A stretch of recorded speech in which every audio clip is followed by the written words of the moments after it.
Welcome to the Fantasy Audiobook Library, a sanctuary of stories where fan fictions come alive, where ancient legends echo from the East and Western worlds awaken with wonder. Settle in. Your journey begins now. Building an Empire in Game of Thrones. Chapter 3. 12 months later, the armies of both Cohor and Norvos were on the move. They had a combined strength of 90k men with them, which is more than Greg has, but soon those numbers won't matter. Pentos has brought more mercenaries, increasing their army from 60k to 80k. The Raven to Pentos will be sent once the armies of Cohor and Norvos get close enough. As of now, already half of Greg's army was already on its way to the fortress that was in the forest near Cohor, and so far nobody has found out what his plan is, so he should be able to execute the plan without problems. Many siege engines from his world were also built in the fortress, and many cannons were already built as well. The armies of Cohor and Norvos were 4 days away from Braavos.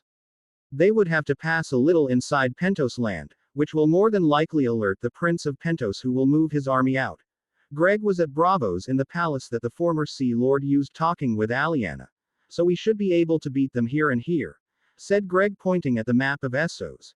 Yes, and once we leave for the fortress, Cohor is reported to have a small force left to defend it along with the city watch, so taking it will be easy, and once we're done with that, then we can either take Norvos and then go back to Braavos, or we can head back to Braavos, said Aliana. Greg had thought for a bit, and taking Norvos along the way would be beneficial and could reward him more system points that he could use to buy more soldiers. We shall take Norvos along the way, then head to Braavos, and once we are done with Braavos, Pentos shall be our next target. But we must be careful of the other free cities, since they will not sit back and allow this to happen, said Greg. Greg remembered the history of the Century of Blood, where when Volantis wanted to expand to Tyrosh, all the other free cities either rebelled or joined the alliance against Volantis, and he didn't want that to happen, since no matter how powerful his army, he can't fight on multiple fronts. 4 days later, the Cohor and Norvos soldiers were just minutes away from Braavos as some ships could be seen approaching the Titan of Braavos. The city was entirely empty, as the last of Greg's soldiers left around an hour ago, leaving Braavos unguarded. The Raven to Pentos was never sent, since Greg had received word that the Pentos army was already on the move to Braavos. While a major battle was about to happen between the 3 free cities, Greg was in his fortress in the forest of Cohor, preparing to move out to take Cohor. The only soldiers he was missing were the 500 that were left as a distraction for the Cohor and Norvos armies, but they were on the way by boat and would arrive soon. One by one, regiments of soldiers marched out of the forest and in front of Cohor. The city guard have already closed the gates and alerted the small garrison of soldiers that were left in the city. Together with the city guard, the total soldiers in Cohor was 3.5k, which was not enough to hold off Greg's soldiers. As the soldiers lined up in front of the city walls, the elven archers prepared to fire their bow, waiting for Greg's command. Greg put his hand up, telling the archers to not fire and lower their bows. He then rode his horse up to the gate with a few guards to negotiate their surrender. I am King Greg of Lorith, here today to take Cohor, since they have taken armies to the doorstep of Braavos, declaring war on me, and I ask you, the defending soldiers, to lay down your arms, and nobody needs to die today. I promise that nobody will be harmed if you just open the gates, said Greg. The leader of the soldiers and the city guard had come forth and looked down on the army that was in front of the city. He then looked left and right as his fellow soldiers, who some were shaking and many looked nervous, since they could see the armor of the enemy soldiers that looked very strong, and the enemy were fully armored from head to toe. Normally, the city guard was made up of Unsullied, but the Unsullied were taken with the Cohor army to fight. The leader of the soldiers, Illyros Valar, didn't want to risk his men's lives to fight an enemy which he knows he can't win against, and plus he remembers Greg from when he was in the city and knows that he is true to his word, so he gave the command. Men, lay down your arms, said Illyros Valar. The soldier all looked at him and reluctantly laid down their weapons, since none of them wanted to lose their lives today in a battle that couldn't be won. Some soldiers were glad that they weren't going to die today, but they didn't show it. The guards then opened the gates and watched as Greg's armies walked through the gate and into the city. Greg walked up to Illyros Valar and shook his hand. You made the right choice sparing your men from a battle that they won't win. A good judgment, said Greg. Sir, if it okay with you, would you keep the city guard active? Asked Illyros Valar. Greg looked at Illyros Valar and thought that it was a reasonable request, since he wouldn't stay here forever. If you can guarantee their loyalty, Then I will allow but one instance of treason and I will have all of you executed, said Greg. Yes, sir. I guarantee their loyalty, said Illyros Valar. Good. Then the city guard shall continue being the city guard and I want you all to return to your duties, said Greg. Illyros Valar left to inform the other city guard members, who were glad that they could continue being the city guard. Greg had continued on to the Magister's house, seizing their property and arresting them, throwing them in a cell. Cohor was officially in Greg's hand, and he received his reward for doing so, but before he could accept it, a Dothraki army was seen approaching the city.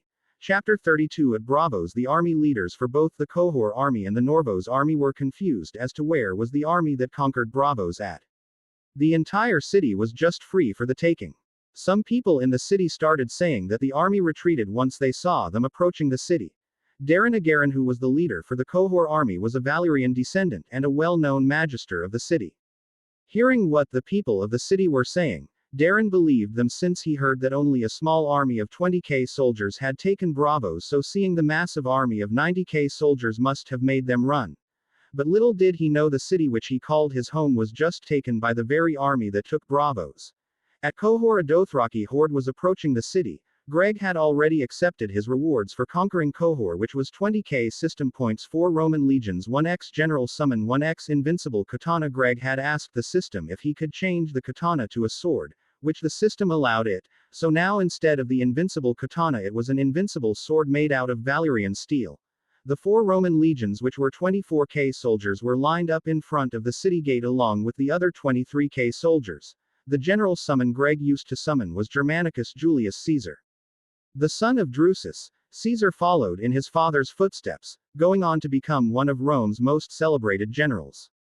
He was appointed commander of the forces in Germanicus in 14 CE, following the death of Augustus.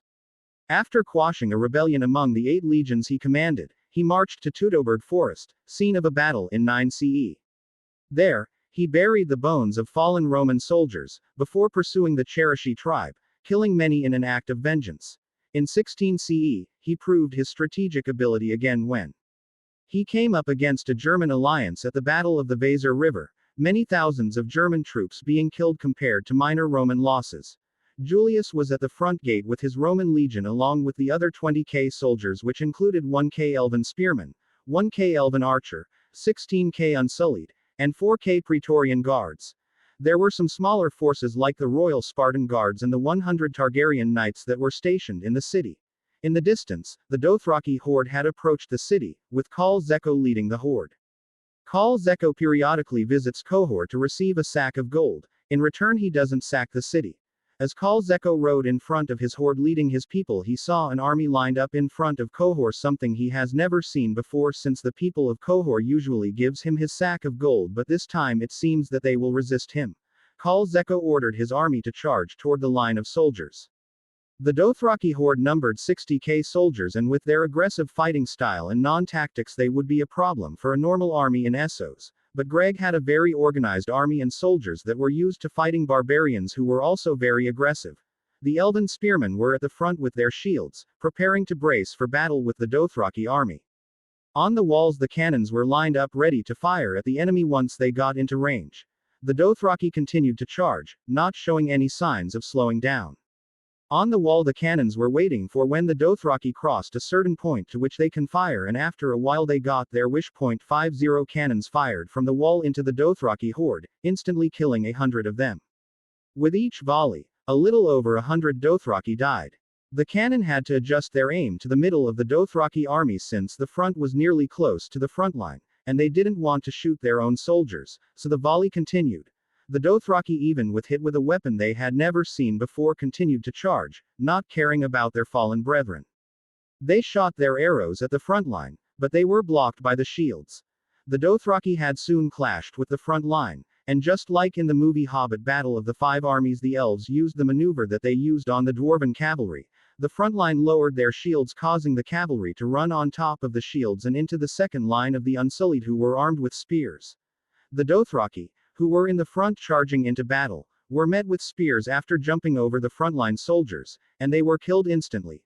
The elven spearmen then formed a tortoise formation and the front line was split into manned squares of infantry while the Unsullied did the same. The Dothraki rode into the gaps of the line and deeper into the spearmen, but they were intercepted by spears. This tactic was an old Chinese military tactic.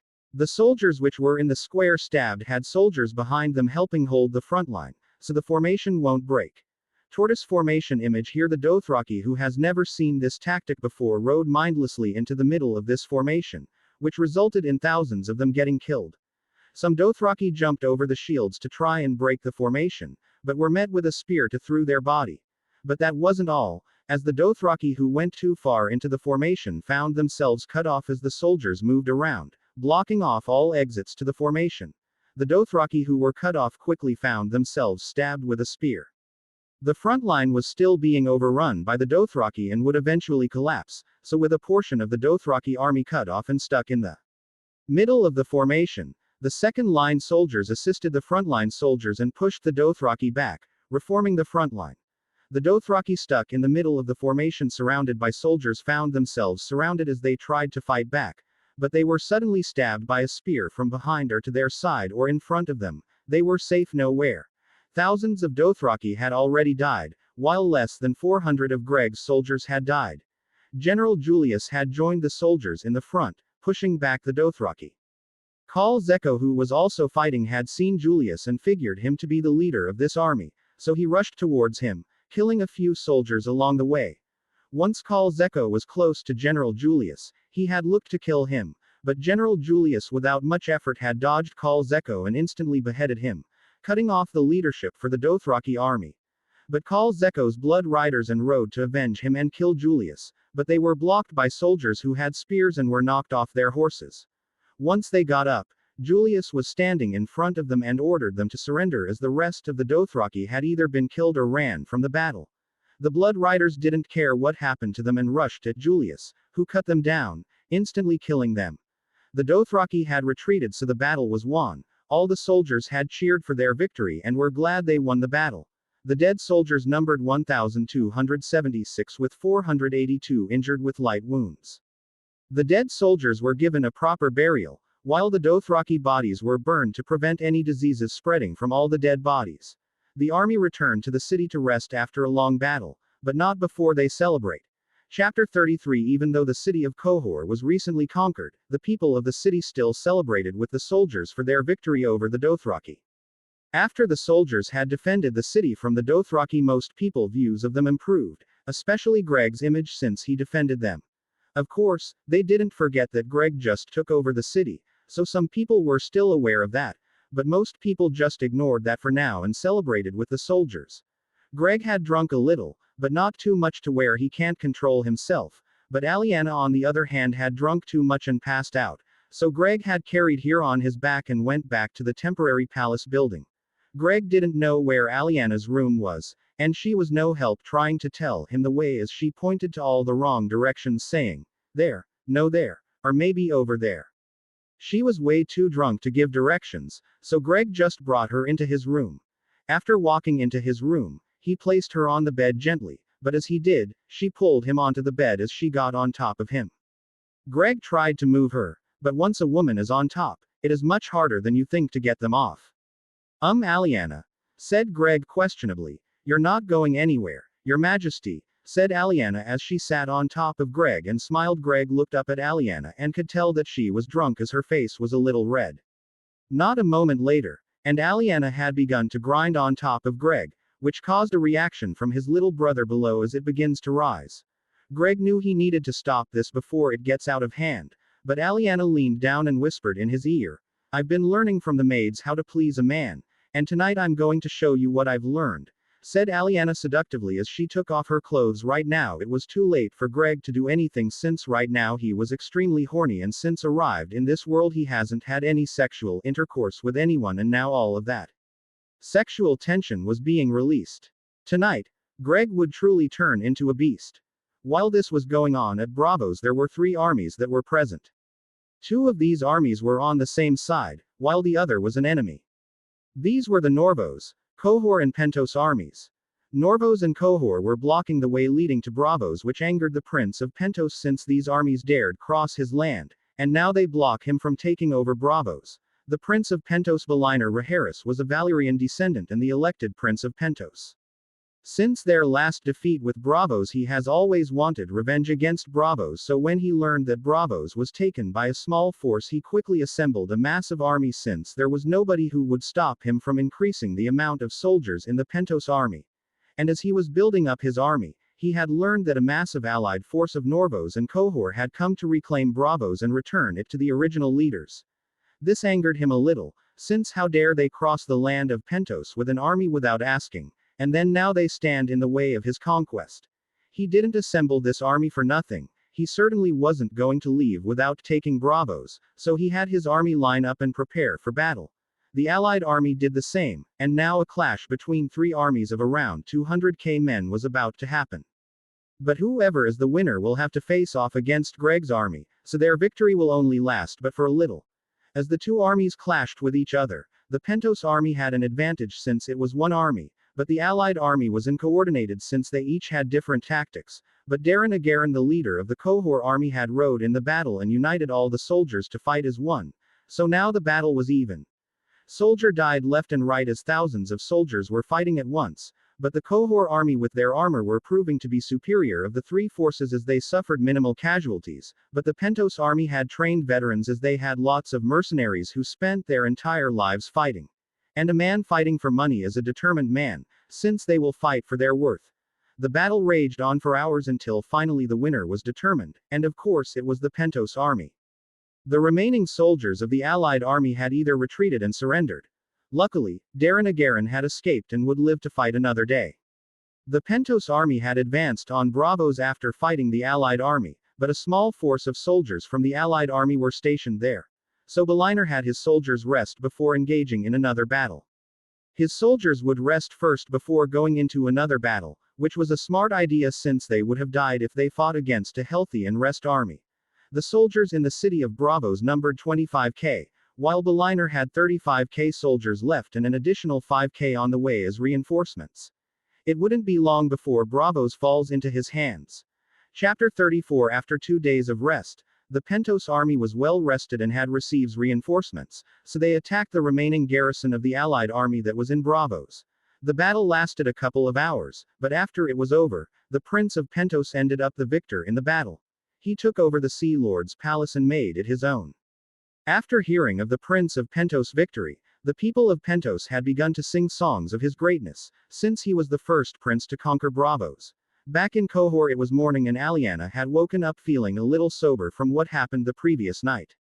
As she woke up, she felt she was laying on something that felt comfortable, so she rubbed it a little to see what it was, and she felt that while it was hard it was also soft and made her feel comfortable.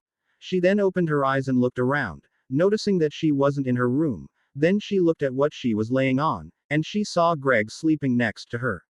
As soon as she saw Greg, it all came back to her what she did last night, and she felt embarrassed because she remembered how loud and naughty she was being last night. She covered her eyes as she laid back down on the pillow as her hands were on her face. In her mind she was thinking, did I really do that? Since she didn't believe it, but why else would she be here in Greg's bed? As she was thinking about what happened last night, something happened with Greg that happens with all boys and men in the morning, and that was morning wood. Aliana, who was in a deep thought, had come to her senses when she saw the cover start to rise up as it got bigger and bigger. She was informed of a situation like this since the maids had often given her lessons on how to please a man, so she looked at Greg to confirm that he was sleeping before she went under the covers. And there it was in its final form. Aliana remembered what the maids showed her, so she grabbed it and started moving her hands up and down. Then after a little of doing that, she moved it to her mouth before she inserted it and started sucking it. This had caused Greg to wake up, since something felt too good. As he woke up, he looked down to his lower body and saw the cover moving up and down, and slurping sounds were coming from there as well, causing him to grunt just a little. Greg would stop her, but it just felt too good, so he let her continue without interrupting her. After a couple of minutes Greg felt he was about to release his load, but Aliana didn't stop and continued until he released it inside her mouth. He then removed the cover, which surprised Aliana because she didn't know that he was up nor what to do. She swallowed his load so that she can speak. Good morning, Your Majesty. I was just relieving you since I was told that a man often needs to be relieved in the morning. said Aliana, not trying to reveal that it was the maids that told her that. I already know the maids told you that, so you don't have to hide it, said Greg as he sat up, pushing Aliana down on the bed. Aliana looked down and seen that he was still hard. I see you still need to be relieved, said Aliana. For the next couple of hours, all that was heard from Greg's room was moans from Aliana. The combat maids that were standing outside had heard them since last night, and they were glad that they could serve Greg, and while not physically, they still gave Aliana the knowledge she needs to please him. After their morning exercise, Greg and Aliana had taken a bath before getting back to their duties. While Aliana had passed some guards, they couldn't help but notice that she became even more beautiful somehow, so they figured something must have happened that made her that way. In Westeros, the news of the major events going on Essos has already reached them, as many knew what was going on overseas. But nobody thought to intervene since they had their own problems to deal with, and why would they send troops to help on another continent? This was the thought of many lords of Westeros once they heard the news. In Volantis there was a man reading a piece of paper, and after he got done reading it he looked up from the paper at another person. Is this true? Asked the man. Yes, we have confirmed it with multiple sources, said another man. Then now is the time we can truly regain our glory and live up to our name as heir of the Valyrian freehold. The Tigers will truly be in support of this, said the man. Summon everybody for a meeting, the other man left to do. Summon all the other Tigers. Volantis is ruled by 3 triarchs, chosen annually through festive and tumultuous elections. While foreigners might see the elections as chaotic, they are usually peaceful. All freeborn who own land, regardless of gender, are allowed to vote. They are chosen from amongst the noble families who can prove unbroken descent from old Valyria, and will serve until the first day of the new year. The triarchs of Volantis are considered so elevated that they are not allowed to have their feet touch the ground during their year of service. The elections last 10 days, with much campaigning and bribery. The triarchs belong to one of 2 political parties, the Elephants and the Tigers. The Elephants are the party of the merchants and moneylenders advocating trade, while the Tigers are the old aristocracy and warriors interested in conquest. At no time has more than one Tiger been named Triarch. Chapter 35. The Tigers and the Elephants were at each other's throats over what to do. The Tigers of course wanted to use an army and start reconquering Essos, while the Elephants did not want to waste money on a war and instead wanted to keep the peace so that they can keep getting money instead of losing some on some war that they might or might not win. If history proves anything, then Tigers are at a disadvantage since what happened previously when they tried to conquer Essos. But still, the Tigers also had lots of support, since some of the more influential families in Volantis were aware of the weak state of the free cities located in the north. And taking them would not be that difficult since there was not a large army that was defending the other free cities. The only thing that they need to worry about is Lee, Myr and Tirosh joining together to defeat them in their conquest. In the end, the Elephants were against the idea of expanding the borders once again, which sparked some conflict to occur between the Elephants and the Tigers. After some weeks, some members from each political party ended up dead, which caused each party to blame each other, increasing the diversity of the Volantis government. While this was going on, back in Cohor, Greg had a small portion of the army go and reclaim the destroyed city of Ar Noi, which was destroyed during the Rhoynish Wars. He would then turn it into a military outpost and use it as a military resupply point for his armies. It will also be a defensive base for defending against enemy attacks. While retaking the city, there was a pirate hideout that located along the river, but it was quickly taken out and all the stolen goods that they had were taken by the army. Soon after establishing patrols and setting up a camp, a construction team was sent to the city to repair it into a fortress. A new and stronger wall would be built around it and the buildings would be changed into barracks to house thousands of troops. Storage houses would also be built to store large amounts of equipment and food and any other necessary supplies. After taking Ar Noi, Greg had accepted his rewards for defeating the Dothraki army. Successfully defeat the Dothraki army reward. 5k Greek hoplites, 10k system points. Greg now had a total of 37k system points, which he would only use for emergency purposes, like if he needed some more soldiers to fight, or he needed to summon something from the system. The 5k Greek hoplites, he had them stationed with the soldiers in Ar Noi since he would take them with him once he marches on Bravos. Greg was looking over the soldiers that were lined up in front of the city as they began march. This should be enough soldiers to begin taking the remaining cities on this side of Essos, said Greg. Normally it would be hard with only 45k soldiers, but with major armies already defeated this should be easy. I think we should still hire some mercenaries since they will help with any event that will happen, such as another free city attacking us with their army, said Aliana. Greg thought about it for a minute, since before he didn't want to hire mercenaries, but now they would be helpful. Okay, send out messengers that we are hiring mercenaries and make the payment 3x more than what it normally would be. That should get a lot of mercenaries to join us, said Greg. With the increases amount of payment, Greg was sure that lots of mercenary companies will jump to join him. Greg also knew that sooner or later he will have to hire some mercenaries, since the majority of wars on both Essos and Westeros are fought by hired sellswords or mercenaries. After sending out the messengers in no less than 2 weeks, many mercenaries have come to Cohor seeking employment with Greg. The Stormcrows with 500 mounted soldiers came along with the Golden Company, which is one of the largest mercenary companies in Essos, as they have 20k soldiers. In front of Cohor, thousands of soldiers belong to mercenaries were waiting in front of Cohor while their leaders go and negotiate a deal with Greg on their payment. The total amount of soldiers that came to Cohor was 30k mercenaries. Chapter 36. Greg was sitting down talking to the mercenary company leaders, trying to determine their payment. Even though Greg said he would pay them 3x the amount of coins, he still needed to set an amount and determine how much each company will get paid. The Golden Company will get paid the most since they had the more men, while the other companies will get paid less. While the other companies get paid less, they still get paid more than if they joined any other kingdom. The mercenaries had camped outside Cohor while waiting until the day they leave, which was in a week, since some final preparations needed to be made. After the week was over, the army began on their march to take Norvos, Bravos and Pentos. Since the army of the Prince of Pentos had less than 30k soldiers, Greg had sent the Golden Company to take Norvos while his army will march to take Pentos and Bravos. After taking the 3 free cities, Greg will establish his empire and base it off of the Valyrian freehold, with a few changes here and there. The main thing that he will change is that he will be that supreme power throughout the land, and there will be no dragon lords and such who hold all the power. There will also be no slavery. In fact, Greg will make that the number one problem that he will solve.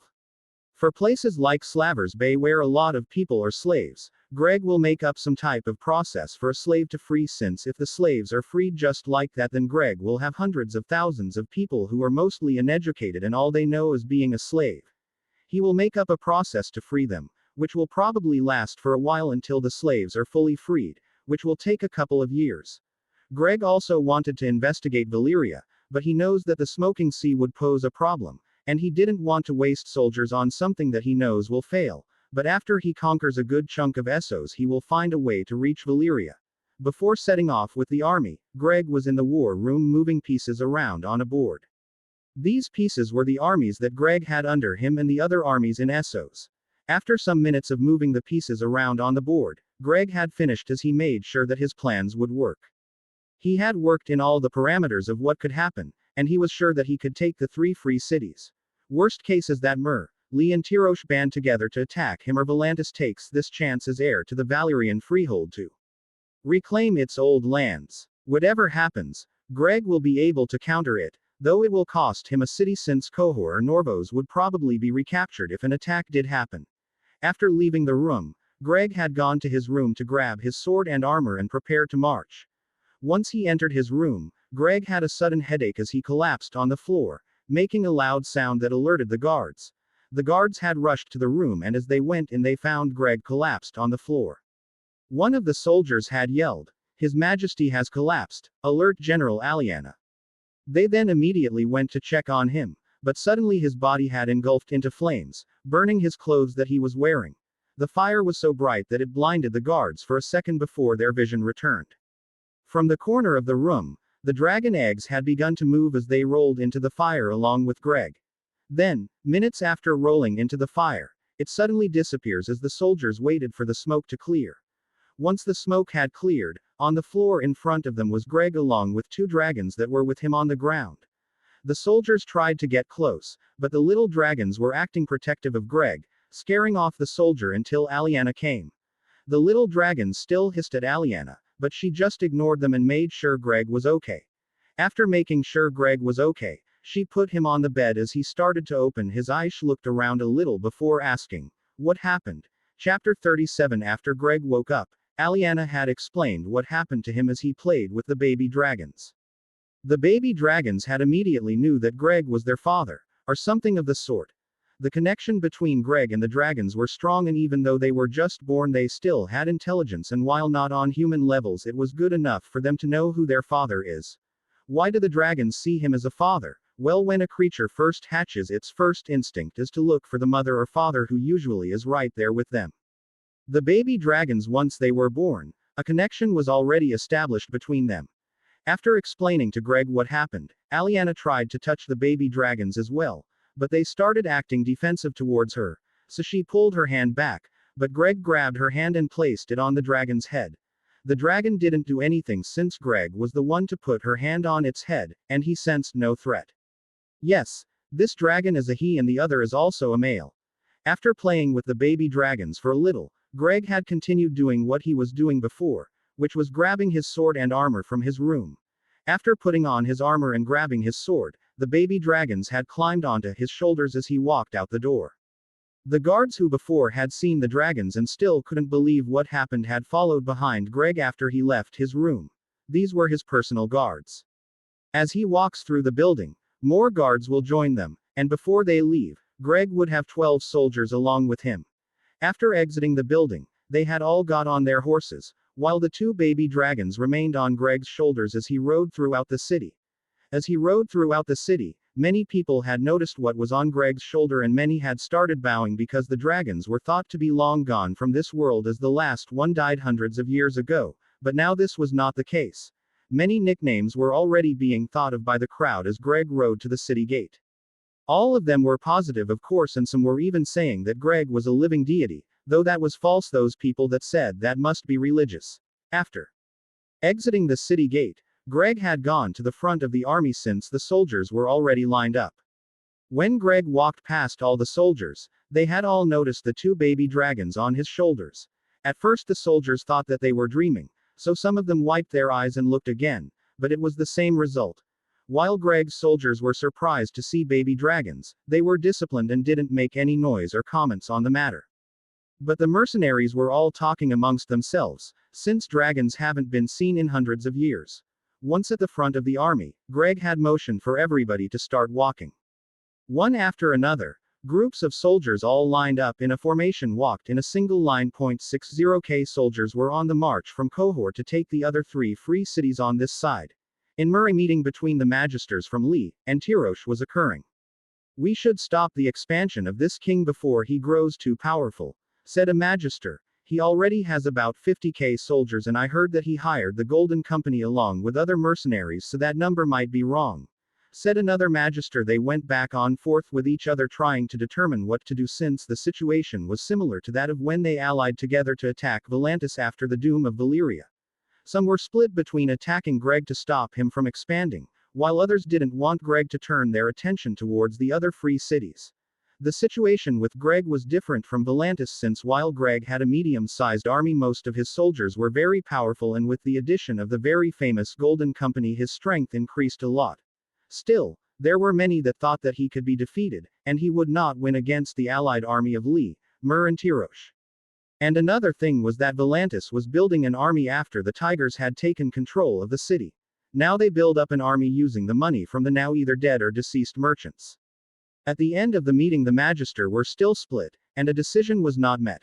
In Volantis, the situation of the city was poor, since there were a lot of people that ended up dead on the streets from the various fights that happened between the tigers and elephants. And now, with the tigers in control, the people were even poorer, since a war tax was set up by the tigers to fund the army that they were going to build. Remnants of the elephant political party either fled the city or they have gone into hiding amongst the people plotting to overthrow the tigers. Unlike Westeros, which is not war-torn as of now, Essos was a battlefield, and many people had already started choosing sides. Chapter 38. The Golden Company had split off from the main army to attack and take Norvos, where they will stay and garrison the city until Greg returns from taking the other free cities. After taking the other free cities, Greg will take a few years or so to stabilize the empire he will make. There will be a lot of work to be done and lots of difficult decisions Greg will have to make. The return of the Valyrian Empire will be something that will get everyone's attention. It will also spark a new age for Essos and the world. Beliner Raharis, the Prince of Pentos, was sitting in his palace in Bravos as outside all throughout the city many people were being captured, beaten, and enslaved. Some women were dragged off into alleys and raped. Some women were even raped in their own homes while their husbands were killed. Normally Bravos would be booming with activity, but ever since the Prince of Pentos took the city the people have suffered. Merchant barely come to the city to avoid the Prince of Pentos and the heavy tax that the prince has set. Some people begin escaping with ships to Lorith since it was the closest city to Bravos besides the Westeros city of Gull Town, but many didn't want to go to Westeros, so they settle for Lorith. Lorith ever since it was taken by Greg has been booming with activity and people's spirits were high. Though it was still your typical medieval city with some people being poor and beggars on the street. Something like that was unavoidable. Before many immigrants were coming to Lorith since the city had changed, and it was now a thriving port city and different from what it was previously, which was a mostly poor town with a modest amount of trade. The soldiers in Lorith were all busy handling the new immigrants since many ships came to the port every day, so people who did come were stationed in a camp that was built more inland of the island. Also, inland of the island were farms built by the kingdom during its rebuilding. Back on the mainland of Essos, the Golden Company, which had split off from the main army, had gone to go and take Norvos, which only had a small garrison of 8k soldiers. The battle didn't last long, and soon Norvos was taken. Since the Golden Company was hired by Greg, he received the reward for conquering Norvos. Conquer Norvos completed reward. 5k system points 100x samurai. Greg didn't summon the samurai yet as he had no need for them as of now, so he will wait until the war is over then summon them. The rest of the army led by Greg was a few hours out from Bravos, though the army was smaller than since a small force of 10k men would attack the city from the sea. The Prince of Pentos had taken his army out from the defense of the city and onto the land just before you reach Bravos. He wanted to attack the enemy head on since their numbers were the same, and he thought he had the better troops. Approaching the army, Greg had seen the Pentos army. He looked at them from a distance while saying, "Looks like they are eager for a battle. Well, let's give it to them," said Greg. "Have the frontline soldiers make way for the cannons and place them right up on that small over there," said Greg, directing a soldier. The cannons had moved to on top of a small hill and prepared to fire at the army of Pentos. Greg had seen that the Pentos army started moving closer, most likely to get into range, so their archers can shoot their arrows. "Hurry up, the enemy will be in range soon," yelled Greg. The soldiers had hurried up to set up the cannon in time to fire on the enemy, which didn't take long. "Let's find out if these soldiers can handle being shot at by cannons. If not, then this battle will be over quick." Greg raised his hand to signal the cannons to load. The soldiers loaded the cannons and waited for Greg's signal to fire. As the Pentos army got closer, they began to bring their archers out in front. This is what Greg was waiting for. So once the archers were out in the open, Greg dropped his hand and yelled, "Fire!" As every cannon fired a shot. The Pentos soldiers, who heard the loud thundering sound, had seen something flying towards them at a fast speed, but by the time they had a chance to react, the archers who were in front were blown back as an explosion appeared right in the middle of them. And it wasn't just this explosion, but many others happened as well, which caused the archers to run. The Prince of Pentos, confused on what happened, didn't have time to think about it as he ordered his soldiers to charge. Some were reluctant after seeing what happened to the archers, but seeing the others charge as well, they didn't want to be left behind and later accused of being a coward and not fighting. "Cannons hold fire and infantry advance to form a shield wall in front of the cannons," ordered Greg. "Archers start shooting," ordered Greg. The elven archers had begun shooting at the charging soldiers who were exposed and had no cover besides a shield, and once they saw arrows in the sky they quickly put their shields up trying to block the arrows. Some were successful at blocking the arrows while others were not, but even so they continued to charge as soldiers around them fell also. It wasn't long before the soldiers clashed into the shield wall and the fight began, but a lot of soldiers were killed by the archer volleys from the elven archers. Chapter 39. Some of these soldiers are weak, thought Greg as he killed another soldier, or is it because I'm just too strong? Most likely because I'm too strong. As I looked over and seen Aliana next to me also slashing the enemies with ease with little emotion on her face since it was too easy for her. My personal guards were with me as well as we cut through the enemy line. Some enemies tried to attack me since they figured out I was the one leading the soldiers, but those who attacked ended up getting killed by either me or my guards. We continued to push on before I came face to face with the Prince of Pentos. Aliana had taken the initiative to start attacking him in a one-on-one fight. The Prince of Pentos had heard about a strong woman knight who was stronger than 10 men and could crush a man's skull with her bare hands. Of course, some of that wasn't true, as it was just exaggerated stories made up by defeated soldiers who escaped the battle. Some soldiers who had seen the Prince of Pentos fighting had tried to come and help him, but they were cut down by my guards as we proceeded forwards, leaving Aliana to deal with the prince. While moving forward, we had seen Julius with the Roman soldiers pushing back the enemy. I could also see that the Roman soldiers had taken a few casualties from looking on the ground and seeing some not moving. After a while I had heard a victory cry as I looked back and seen Aliana had slain the Prince of Pentos Valiner Raharis, so I raised my sword as well, causing my army to start cheering while the enemy soldiers dropped their weapons. Julius walked up to me with a cheerful face. "Your Majesty, that was a great battle and what a wonderful display of your skills," said Julius since he had not seen Greg's skills with a sword since he came here. "Yes, you performed well to Lord Julius, and now with the battle over it's time to consolidate my power, so I hope to have your continued support in the future," said Greg. "Of course, Your Majesty, we will vanquish our enemies together, raise your glorious flag over all of the world," said Julius while shaking Greg's hand. At this moment, the beginning of a friendship was born between Julius and Greg. After talking with Julius, Greg had sent Julius with 10k men to go and take Pentos while he stays in Bravos. But before he left, he told Julius to treat both Daenerys and Viserys as honored guests and to keep an eye on Viserys since he has a bad attitude. Julius headed off to Pentos while Greg and Aliana went to Bravos along with the dragons who were kept out of the battle since they were just born, and they were vulnerable at this moment. As Greg entered Bravos he could see the atmosphere of the city was worse than what it was when he had taken it. While walking through the city, a Bravosi had walked up to Greg and got on the ground begging for Greg to save his family. "Please my lord, save my wife and kids, they were taken by slavers," said the man. Greg helped the man up and asked him, "What happened while I was gone?" "Well, after you left and the armies of Cohor and Norvos had entered the city we thought that things were going to return to normal, but after a few days the Pentos army had invaded, so the armies went out to face them and never came back.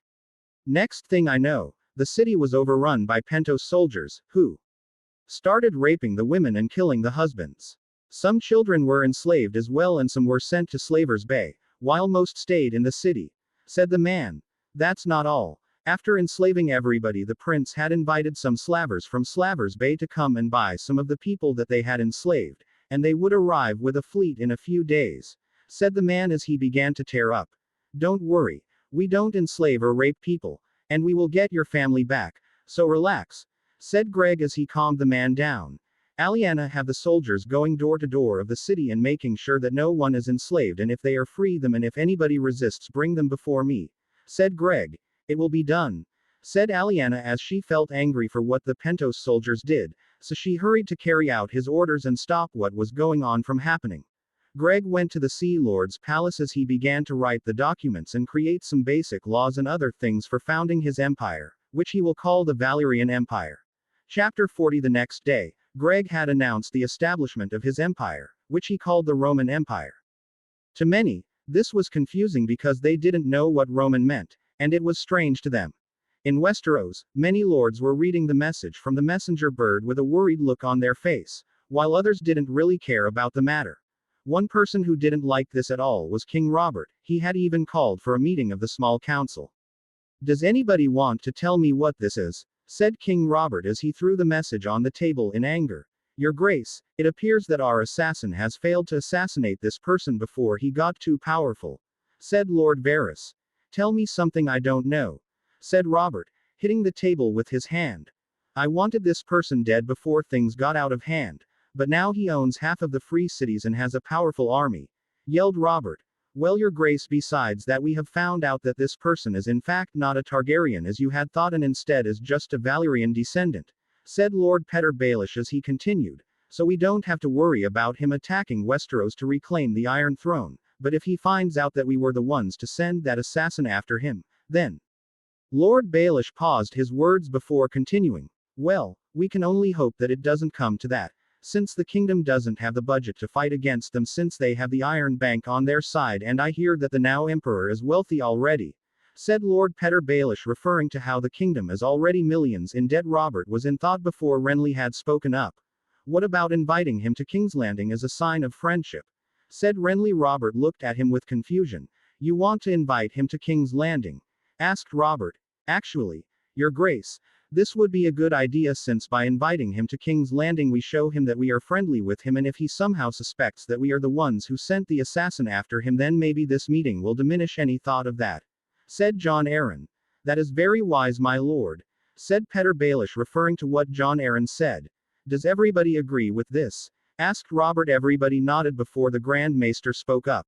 But we should wait a little before inviting him since he has only just established his empire. So we should wait until things calm down maybe about 45 months. Said Grand Master Pycelle. Everyone nodded and agreed and so did Robert. And now it was decided that in 45 months they will invite Greg to King's Landing. Back in Essos Greg had made Lorth his capital since it was already partially developed, and it was the first city he conquered. The wolves that Greg had left in Lorth were glad to see him, since it had been a while since he returned. The baby dragons for some reason didn't get all defensive against the wolves, so Greg assumed that all of his companions had some sort of connection to him and each other. He had also received a reward for establishing his empire. Establish an empire completed reward. 100k system points. Emperor's armor AN.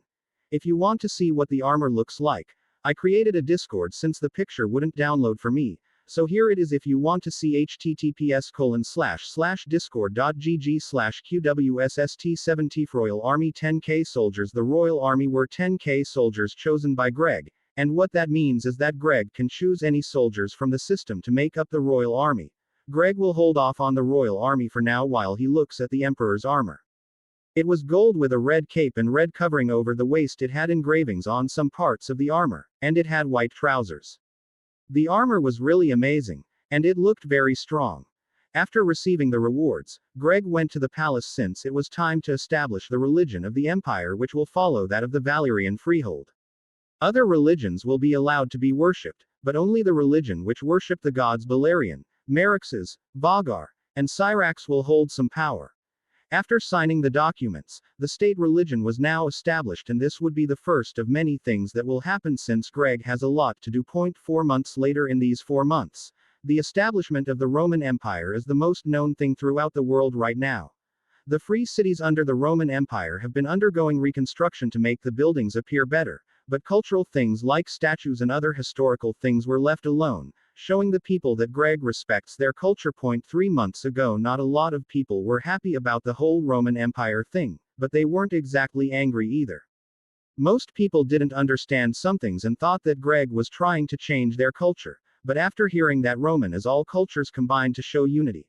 Of course, there are still some of different cultures who don't like some people of other cultures, but they had to accept it since they saw the power of the emperor, and knew that they couldn't do anything about it.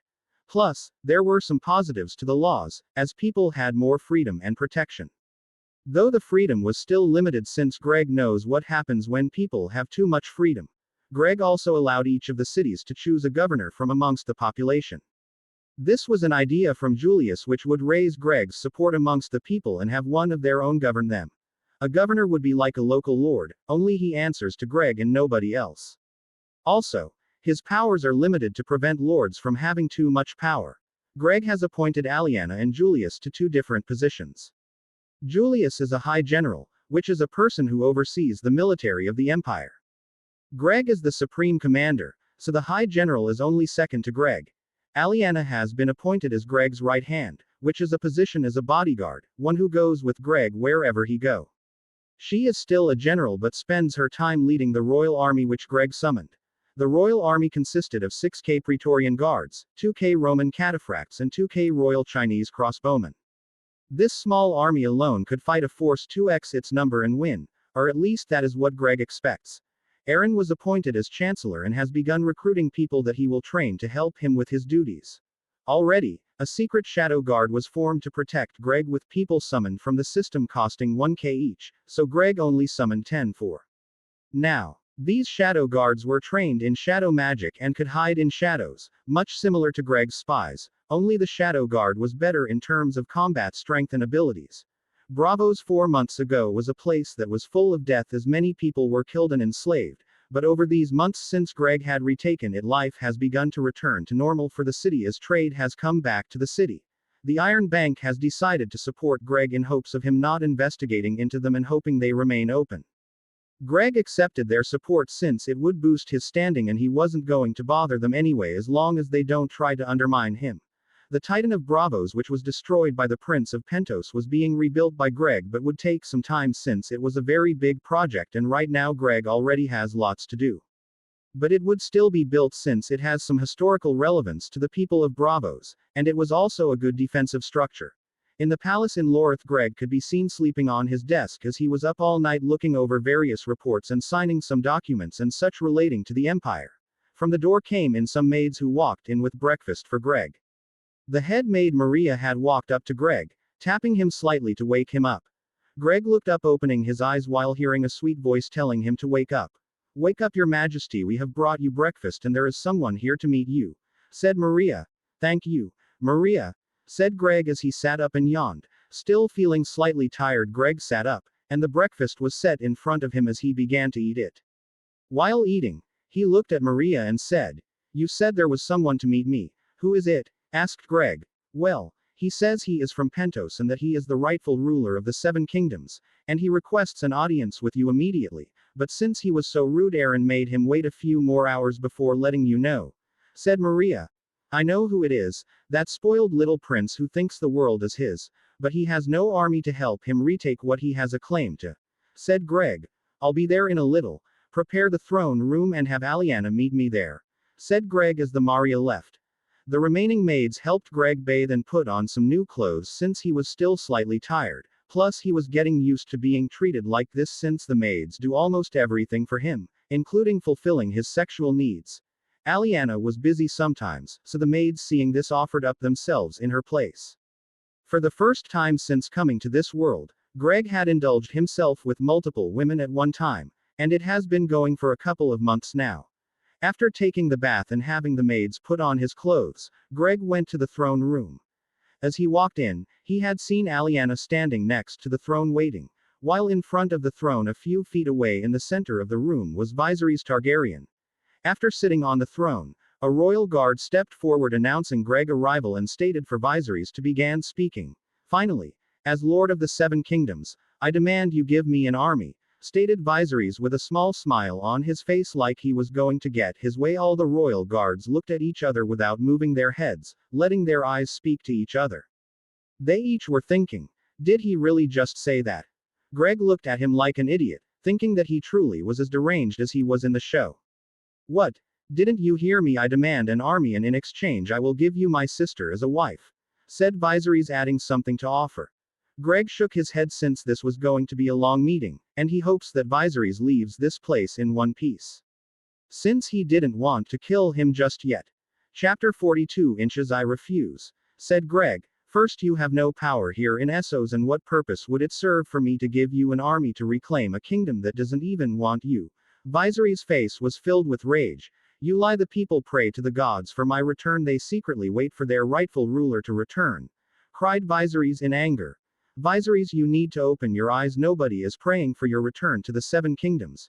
You are barely even a king, as even though you are named Lord of Dragonstone, you have no power nor influence anywhere. And then you want to sell off your sister to get an army. You are indeed an idiot," said Greg. Viserys' face was filled with rage. "How dare you? The Seven Kingdoms belongs to me. I am heir to King Aerys II, and I will have what is mine by birthright, and all people will fear the name Targaryen once more," yelled Viserys. "Guess some people just don't change," thought Greg. "Get him out of my sight," said Greg as some guards walked over to Viserys to remove him from the room, but Viserys pushed them away, yelling, "Do not put your filthy savage hands on me. I am the dragon," yelled Viserys as he pulled out his sword. 10 royal guards immediately surrounded him, but they didn't have to do anything since a shadow guard had knocked him out already. "Put him on a ship back to Pentos, and when he is there, keep a close eye on him," ordered Greg. The soldiers carried him out to the port to put him on a ship to Pentos. After Viserys was carried out, Aliana had told Greg that there was one more person to meet. There is one more person, Your Majesty. He says he is a merchant of Volantis. Said Aliana. Okay. Let him in. Said Greg, since he was curious what a merchant from Volantis would want. The merchant walked in and bowed as a sign of respect before he began to talk. Your Majesty, I am Mallory's Laerdagar, a Triarch of Volantis, and today I come with an offer which has been decided by the new ruling class in Volantis. Said Mallory's. My name is Greg, Emperor of this land, and you have come a long way, so let me hear this offer. Said Greg. Volantis will swear its allegiance to the Roman Empire, and in return all we want is for you to marry a lady from one of the ruling families, a descendant of the old Valyrian blood. Do that, and we will be happy to serve you. Said Mallory's. Thinking about it, Greg could accept his offer and show the people of Essos that he can be diplomatic and not conquer everything, but he wasn't sure and might need some time to think about. Right now, Triarch Mallory's, I don't know if I can accept your offer, but that doesn't mean that I refuse it. I just need some time to handle some affairs and stabilize the empire, and marrying right now so early into ruling could offset a balance in the kingdom.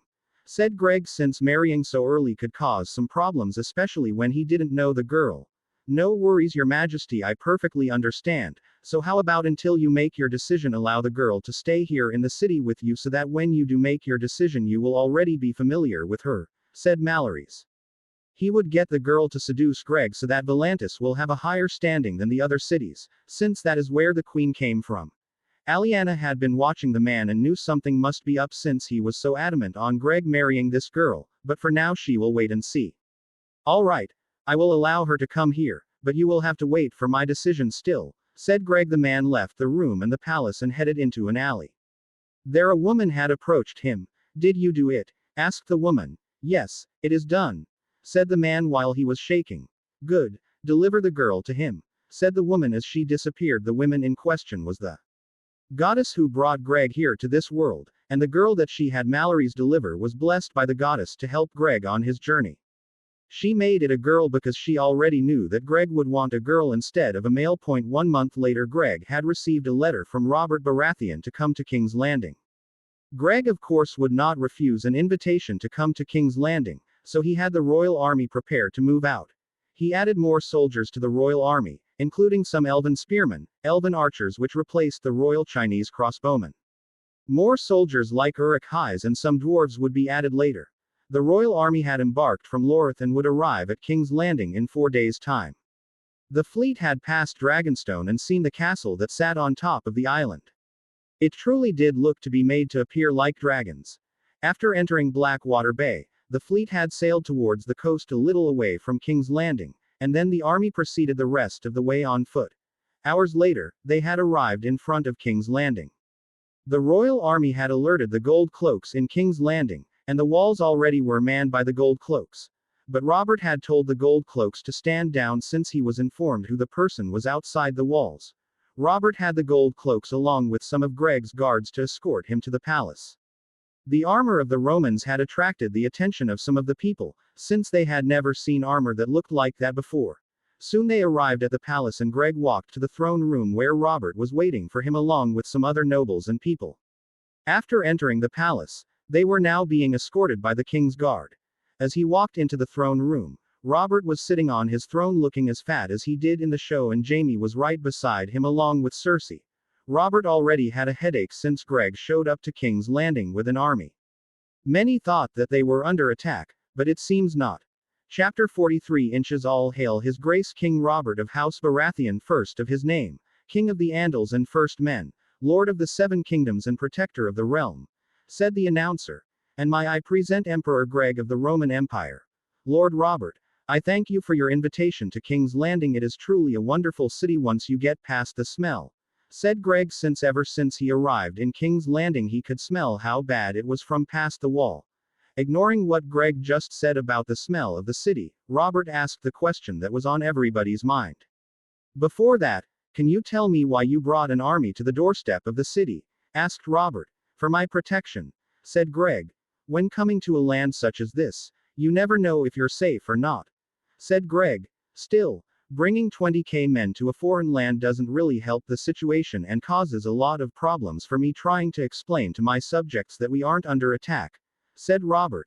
But never mind that I invited you here to meet the new emperor from Essos and hopefully talk over a meal, said Robert. Well, Lord Robert I would love. Before he could finish, Cersei interrupted him. I think you must have forgotten who you are in the presence of. I don't know how they do it over there, but this is the king of the Seven Kingdoms and you will address him as such, said Cersei. Before Greg could say anything, Lyanna had spoke first.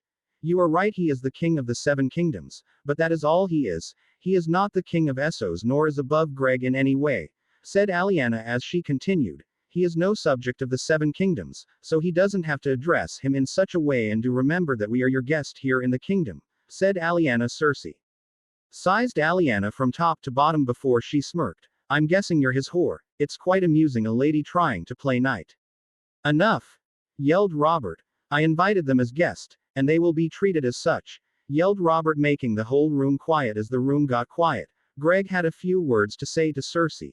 Insulting a foreign guest with their army outside the city walls. I thought the queen would be smarter than this, being the child of Tywin Lannister, but I guess all that power has made you stupid over the years, said Greg, causing some Kingsguard and gold cloaks to put their hand on their swords. Robert's face said it all as he was angry at Greg for insulting the queen publicly. Even if she insulted him first, he can't just let that go in front of all these people. King Robert, called Greg with a loud voice as he made everybody be quiet. I came here on your invitation, yet here I stand being insulted by your queen. Is this how you treat guests in the Seven Kingdoms? Because already you tried to assassinate me, now your queen insults me. I should come up there and show the queen what happens when you insult someone who will do something, said Greg. Robert stood up from the throne with anger as the king's guards and gold cloaks drew their swords, causing Greg's guards to also draw their swords. How dare you threaten the queen in front of me? I oughta have your head placed on a pike, screamed Robert. The whole throne room was tense before Greg said, if you value the lives of the people in your city and want to keep your throne, then I suggest you let me leave, because if I don't return then my entire fleet and army will burn King's Landing to the ground, and all those lives lost will be because of you. Greg had threatened Robert. Robert didn't believe him until a soldier came saying that hundreds of ships were approaching the port of King's Landing. Robert wanted to put Greg's head on a pike, but he knew if he did that, then the army outside would raise the city along with the hundreds of ships approaching the port. Robert had to make a difficult choice and let Greg go. Let them go, said Robert as some of the guards sighed, since some of them had seen the army outside and didn't want to fight. That Greg turned around and walked out the throne room while Robert was cursing him. After Greg left, Robert stormed out of the throne room and went to drink to calm his mind.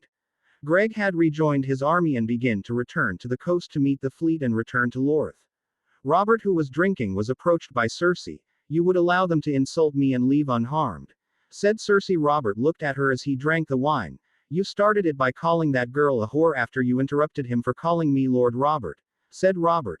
These foreigners need to learn proper manners when talking to a king, said Cersei. Well, one of these foreigners is an emperor and had an army outside the city which would have razed the city, or if he was lying would have taken the city, said Robert. But nothing. We were surrounded, and I made a decision to protect the city and our family. Now leave me. Robert had slammed his fist on the table, causing the wine to spill. Cersei left the room, leaving Robert alone. Lyanna, as they were returning to Lorth, was calling Cersei a whore while cursing her, while Greg was just smirking, since not only did he insult Cersei, but he threatened Robert, who had such an angry look on his face. Greg would have called him an usurper, but that probably would have been too much for Robert. Chapter 44. King Robert had a gag order put on those who were in attendance of the meeting with Greg, since if word gets out that the king was threatened in his own city, then people will start to think that the king's is weak. Robert was still threatening to put Greg's head on a pike outside of King's Landing. The small council had met the next day, with Robert wanting to send more assassins after Greg and to raise an army, since he believed that Greg would wage war on them. But Jon Arryn, the Hand of the King, had thought otherwise and informed Robert that Greg would take no such action, since he only just established his empire, and he needs time to deal with the current territory he already has, and expanding would only cause problems. But Jon Arryn still believed that Greg won't just let what happened go, and he will do something else besides wage war against them. Robert trusted Jon Arryn's judgment and counsel, so he let go of the idea of raising an army, but still Greg was a threat that Robert cannot ignore. The council meeting lasted longer than Robert would have wanted it, and the only conclusion that they came up with was to increase the number of ships that the royal fleet has. But then came another problem. They didn't have the money and were already 2 million in debt, and that number was rising. Robert proposed borrowing from the Lannisters, and he would send Jaime to do so, since who better to send than a Lannister to negotiate with a Lannister. Preparations were made and Jaime would head to Lannisport to negotiate with his father. After returning to Lorth, Greg had met with the guest that the Triarch had brought to the palace. Her name was of Valyrian descent, Erla Selenaries. She had platinum white hair with purple eyes and pale white skin. She was a little short, standing at 5 feet 2, which was a little above average for the women of God. Once Greg had met her, he felt something was off about her, but he didn't know what, so he sat down and talked with her about her past. At first, she was nervous, but after sitting down and drinking some tea, she had started talking about her past. Her mother died as she was born, and her father was murdered when she was young, leaving her uncle as head of her family. From a young age, she was taken in by her uncle and raised by him along with his children. But at a young age, she wasn't allowed to leave her house since it was dangerous, as she was her father's only child, so remained inside most of the time, wandering the house, reading books about the cities of Essos and its history. This has caused her to become sheltered from the world, so when she meets new people she gets nervous, since the only people she talked to were servants and her uncle's daughters. She was jealous of her uncle's daughters who get to go out and explore the city, while she had to stay inside all of her life. So when she was told that she was to be married since she was now 17, she was nervous since she never left the city, and she didn't know how her husband would be. Her uncle's daughters often talked about men and how some hit their women and others forced themselves on women. And also how they all wanted to marry a prince or king and have their children. Erla didn't think too much about marriage when she was younger, since she had no interest in men, but as her uncle's daughters began to get married off into families, she became curious. When she first met Greg, she was nervous because of how handsome he was, and also hoping that she didn't offend him, since on the way to Lorth she heard a few stories about Greg from traveling merchants or the men escorting her. The stories were mostly about the things that Greg had done, while others were made up stories of people exaggerating, like staring too much at the emperor will offend him, or simply saying his name will bring ruin to your family, which was not true. Most of the things she heard were false, but she didn't know that and believed them. After hearing her story, Greg felt kinda bad for her, since her whole life she spent sitting inside of a house do nothing but learning about Essos.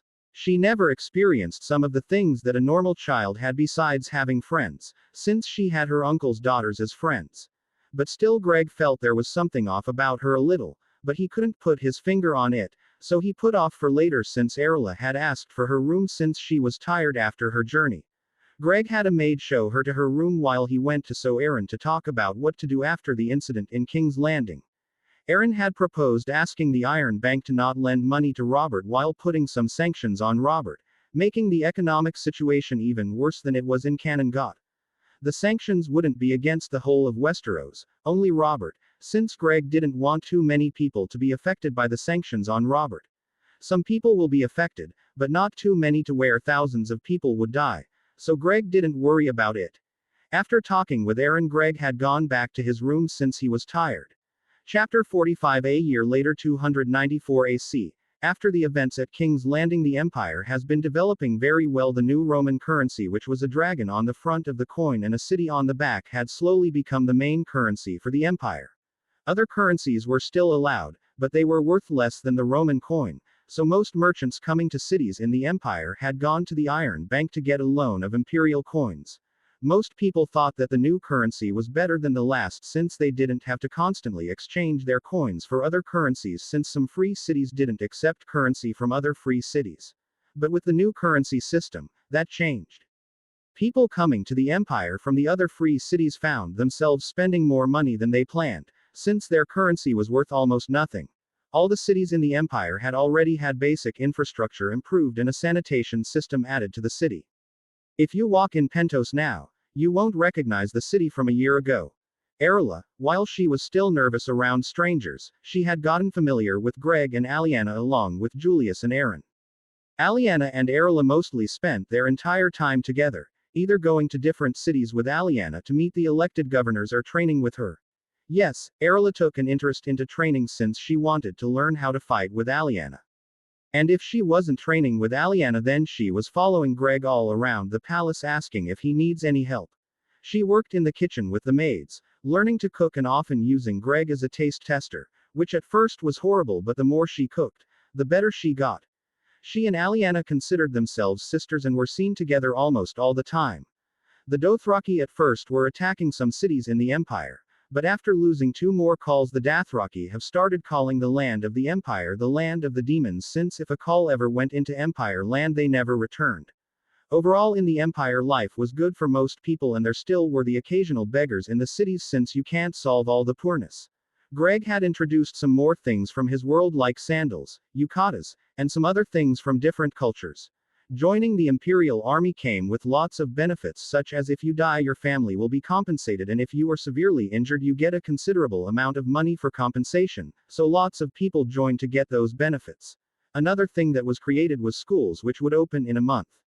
Any child that is between the ages of 513 can attend school and learn many things about the world. A separate school would be made for people ages 13-18. This school would prepare you for your future and what you want to be, which got lots of people ages 13-18 excited, since some wanted to be a soldier or a builder, even a sailor. Of course, it wasn't free, but it also wasn't that expensive, as even the poorest of people could send their child to school. Outside the cities, villages with farms were set up so that the Empire can make its own food. Around Cohor was the place where most farms were set up, since it had lots of land and grew lots of food.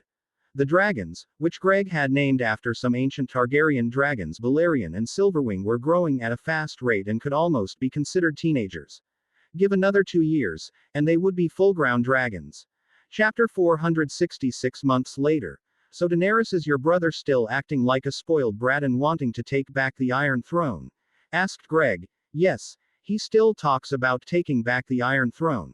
And recently his attitude has gotten worse, as after he was rejected by you and was returned to Pentos he destroyed most of the things in his room and even injured one of the maids of Magister Illyrio Mopatis. Daenerys forgot that he was no longer a Magister. I mean former Magister, since he no longer has that title. Said Daenerys, fixing what she said. He thinks that the people want him to return and become king of the 7 kingdoms. But the truth of the matter is that nobody wishes for him to return, and only a few or so people would actually support him, but not enough for him to retake the entire 7 kingdoms. Said Greg. The only thing that he has now is that the throne is his by birthright, but he has no army to help him retake it, and the only way to do so is for him to somehow get some money to buy an army of mercenaries or an army from Slavers Bay. Said Greg. You're talking about the Unsullied, right? The army of slaves known as fierce warriors? Asked Daenerys. Yes, but soon enough there will be no more army of slaves, since I will free those slaves and let them have a free life. Said Greg. I want to join you when you free the slaves, since I too want to free the slaves and end slavery. Said Daenerys. I'll have to get Lyanna to train you then if you want it. Asked Greg. Yes, I want to train as staying with my brother who forces me to do things I don't want to, like meeting with people who he wants to marry me to and hopefully get an army. Daenerys really didn't want to return to her brother since he had changed from when she was little. When she was little, he was sweet and would tell him stories about the dragons and House Targaryen, but as she got older he became more stressed about getting his throne back, and he would do anything to get it back. But I need to return to Pentos first to get some things. Said Daenerys. Alright, and when you return, Lyanna will probably meet with you so you can train. Said Greg. Daenerys left the room with a happy face, as she was going to be trained and help Greg stop slavery, since she didn't want to be married to someone she didn't even know or like. Daenerys had gone back to Pentos with 2 guards sent by Greg. It was a 2-week travel to Pentos after getting off at Braavos. After entering Pentos she had returned to Illyrio Mopatis' place where the servants had met her and took her to her room to gather her things. The 2 guards had helped her gather her things, but as they were distracted carrying things, Viserys, who had heard what Daenerys was doing, had came into the room with some guards from Illyrio Mopatis and had them kill the 2 guards while they were distracted. One of the guards had dropped the things he was carrying and pulled out his sword, blocking the sword from the one of Illyrio Mopatis' men, but another guard had came from the side and stabbed him. Daenerys, seeing this, had screamed. What are you doing, brother? Viserys looked at her, walked over to her and grabbed her by the arm. You're not going anywhere. I need you to get me an army since that emperor rejected my offer of marrying you to him. Said Viserys. No, "Leave me alone. I don't want to marry," screamed Daenerys as she struggled. Some maids who heard the commotion had came to the room wondering what was going on, but they had found some guards posted outside and who turned them away. The guards had taken Daenerys' guards' bodies to hide them. Viserys had slapped Daenerys since she was still resisting him, causing her lip to bleed a little. She looked up at her brother who had just hit her, and she doesn't even recognize who he is anymore. Viserys, who was filled with rage, had gotten on top of her, pinning her down while calling her names, but as he was about to strike her, his hand was stopped by another person. He turned around and had seen the other guards dead as a figure dressed in all black had stopped his hand from hitting Daenerys. Viserys didn't know who this person was, nor did he care, as he got off of Daenerys and tried to attack the figure, but he was knocked out instantly. Viserys was on the floor knocked out while Daenerys backed away from the figure scared for her life, but the figure removed its hood revealing a woman. "It's all right, Lady Daenerys, I serve Emperor Greg," said the spy. Daenerys had calmed down, knowing who the person was now. The spy later led Daenerys out of the Illyrio Mopatis house into the governor's house, where she will be safe. Once they arrived, the governor had immediately sent out Raven to Lorth to inform Greg of what happened, but the spy would beat him to it using her shadow magic. "Name change before I release the next chapter. I'm changing his name from Greg to something else, and I've chosen some Roman names: Maximus, Gaius, and some god names: Aaron, Westeros name, and Viserin, Valerian name. Vote for whichever one you want: Maximus, Gaius, Aaron, Viserin." Chapter 47. Having heard about what happened from the spy, Maximus had headed to Pentos to personally to see what happened and deal with the matter. Normally he would send Aliana to deal with this or another officer of the legionaries, but since he had nothing to do, since he had completed most of the work like signing documents and meeting with governors of the other free cities and some other things, he decided to personally go deal with this matter, especially since 2 of his soldiers were killed. Outside of Pentos, 500 royal guards could be seen escorting Maximus to the city gates. All the people trying to enter the city had moved out of the way to the side while Maximus entered the city.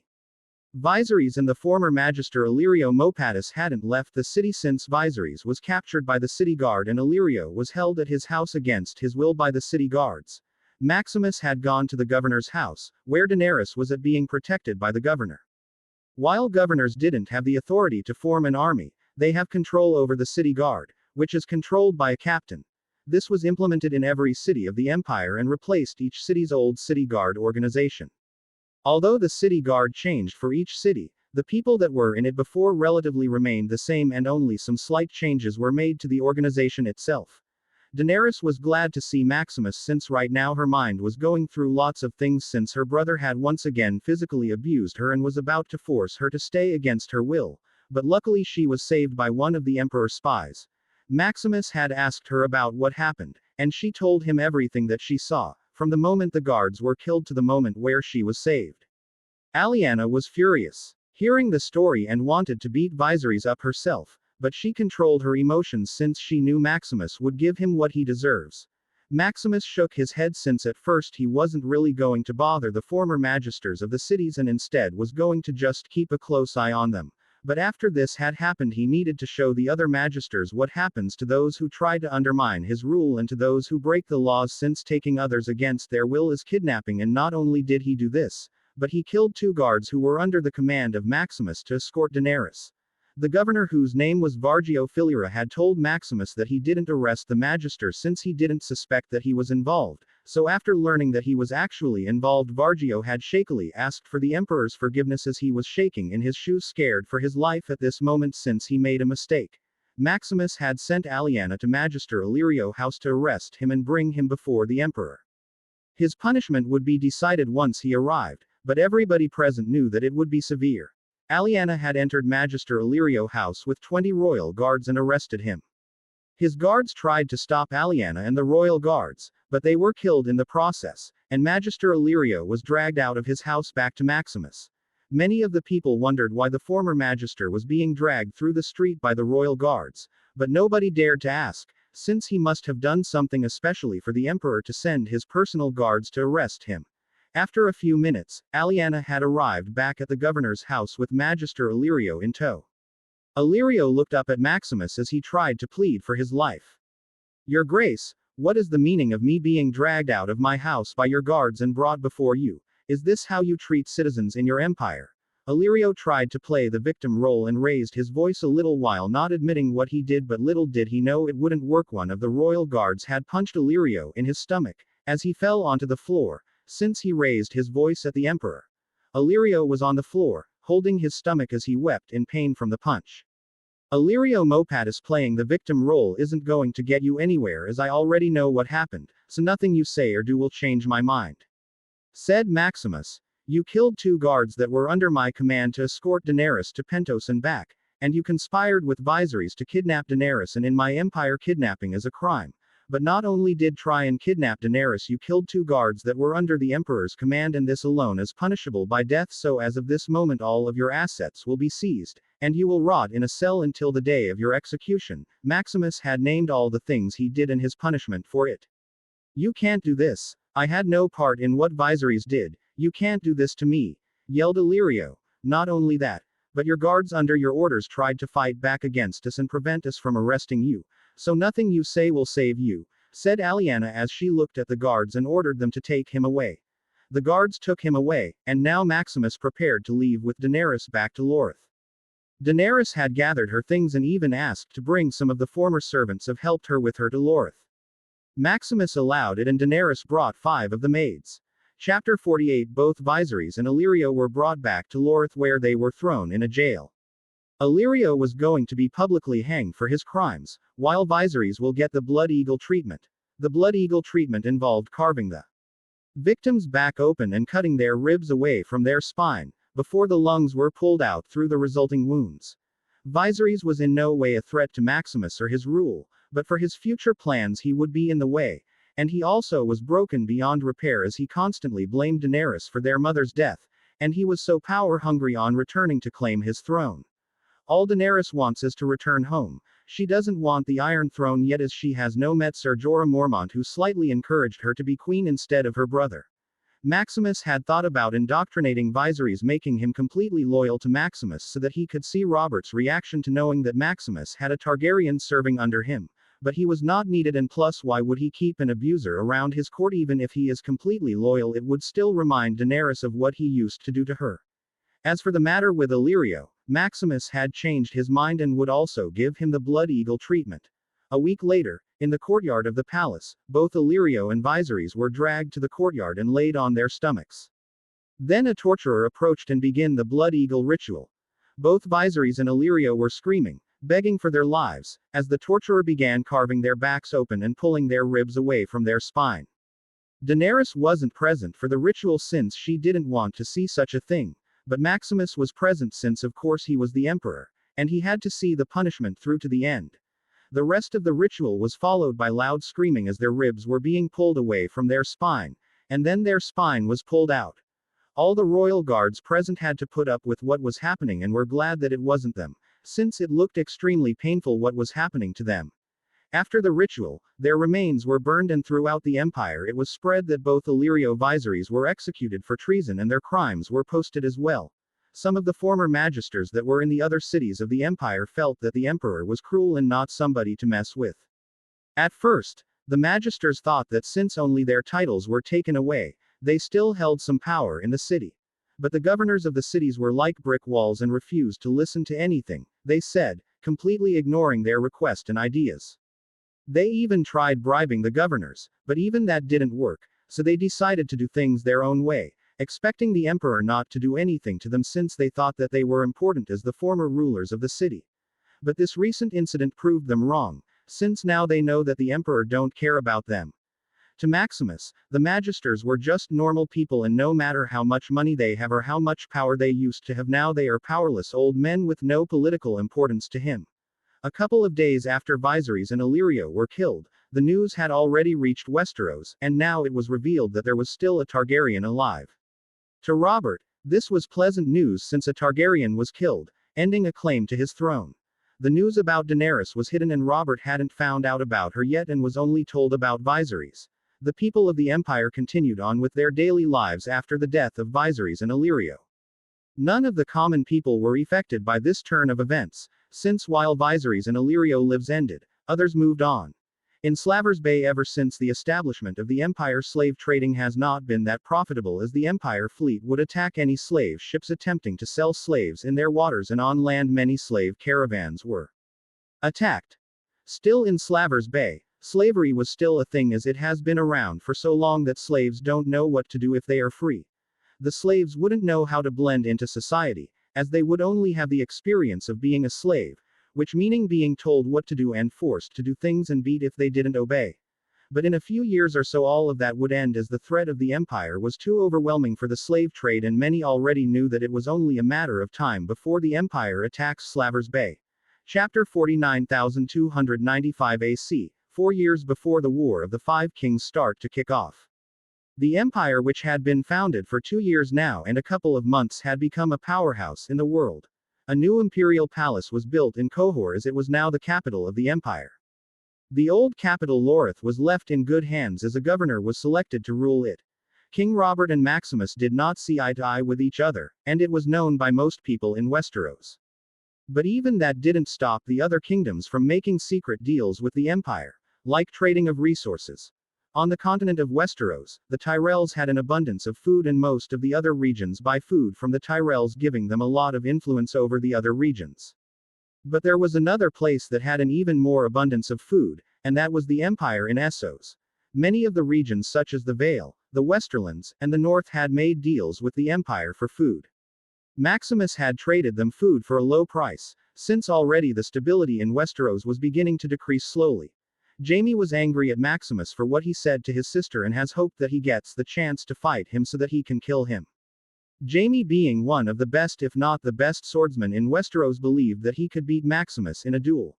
But Maximus, besides being busy with managing an empire, trains every day with his sword and has the skills from the system, so the chance of Jaime defeating him is low, and if he gets more skills from the system the chance will get even lower.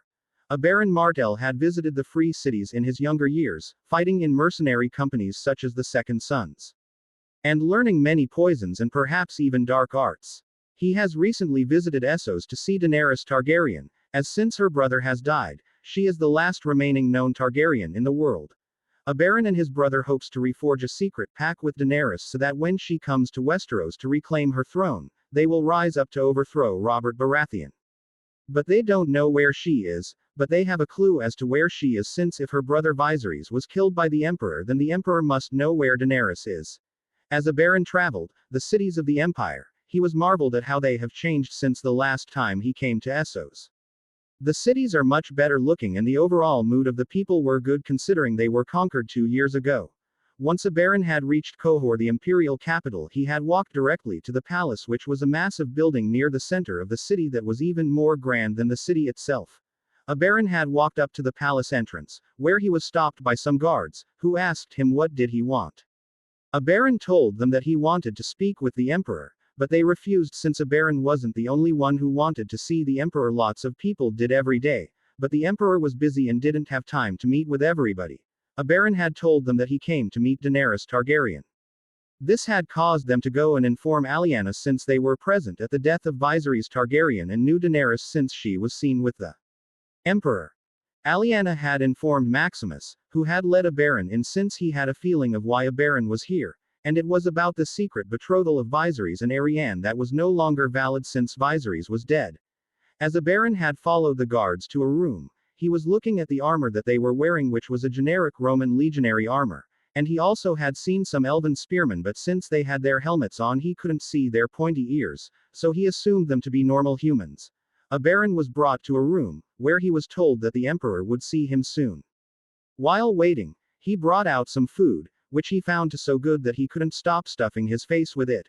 A couple of minutes after he was brought his food, somebody had entered the room followed by some guards. The guards had entered and stood around the room, while Maximus sat down in a chair at the table facing a Baron. "I assume you're the Emperor?" asked a Baron.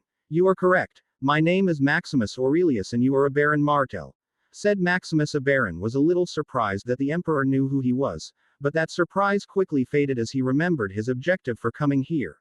"Well, since you know my name, let me tell you why I am here," said a Baron. "I came here because a little over 10 years ago, A pact was made with a man named Willem Darry betrothing Viserys Targaryen to Arianne Martell and forging an alliance with Martell and the exiled Targaryens so that we can aid them when they try to claim the Iron Throne.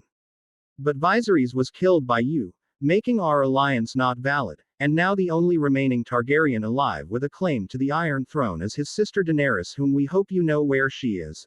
Oberyn had explained his situation to the Emperor since he knows that he and Robert don't like each other, so he won't reveal their plans to Robert, but he left out some things like wanting to end House Lannister.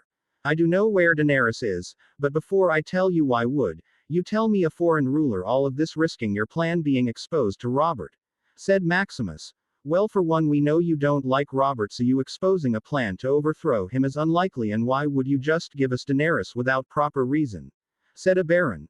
I see. Well, then Daenerys is here in the palace currently training, so she is occupied right now, and I'm sure she would not want to leave with a stranger to marry someone she doesn't know. Said Maximus. Well, it won't hurt to ask her, so why not let her decide it? Said Oberyn. Maximus thought for a little before looking back at Oberyn and shaking his head. No, I don't think so. Plus, Daenerys will reclaim her throne soon enough and doesn't need to marry someone in order to do it. Although Maximus said that Daenerys would indeed marry someone, but not for the reason of retaking her throne. So I assume that you're going to help her retake her throne? Asked Oberyn. You could say that. Said Maximus. Oberyn could see that their plan to get Daenerys didn't work, but after talking with the Emperor, he has discovered a new plan that will get revenge for the rape and murder Elia Martell and overthrow Robert and defeat House Lannisters, and it all involved the Empire. Oberyn returned to Sunspear to talk with his brother about this new plan. Chapter 50 inches. So brother, how was the visit to Essos? Did you find where Daenerys Targaryen was located? Asked Doran. I did, but unfortunately we won't be able to meet her since she is with the Emperor training as he told me, responded Oberyn.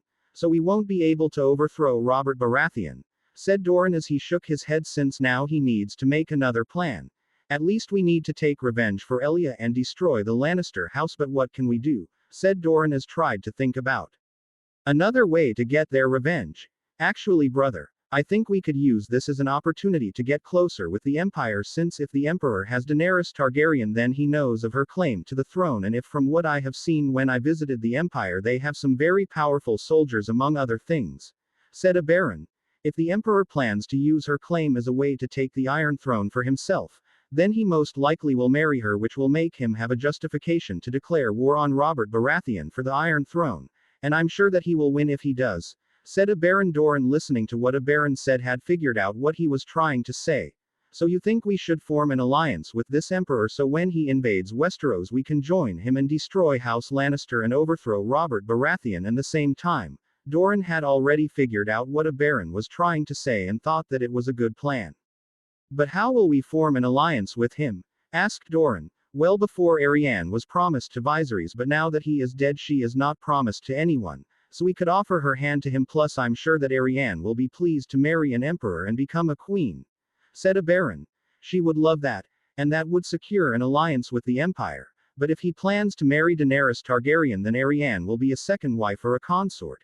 It is the only way.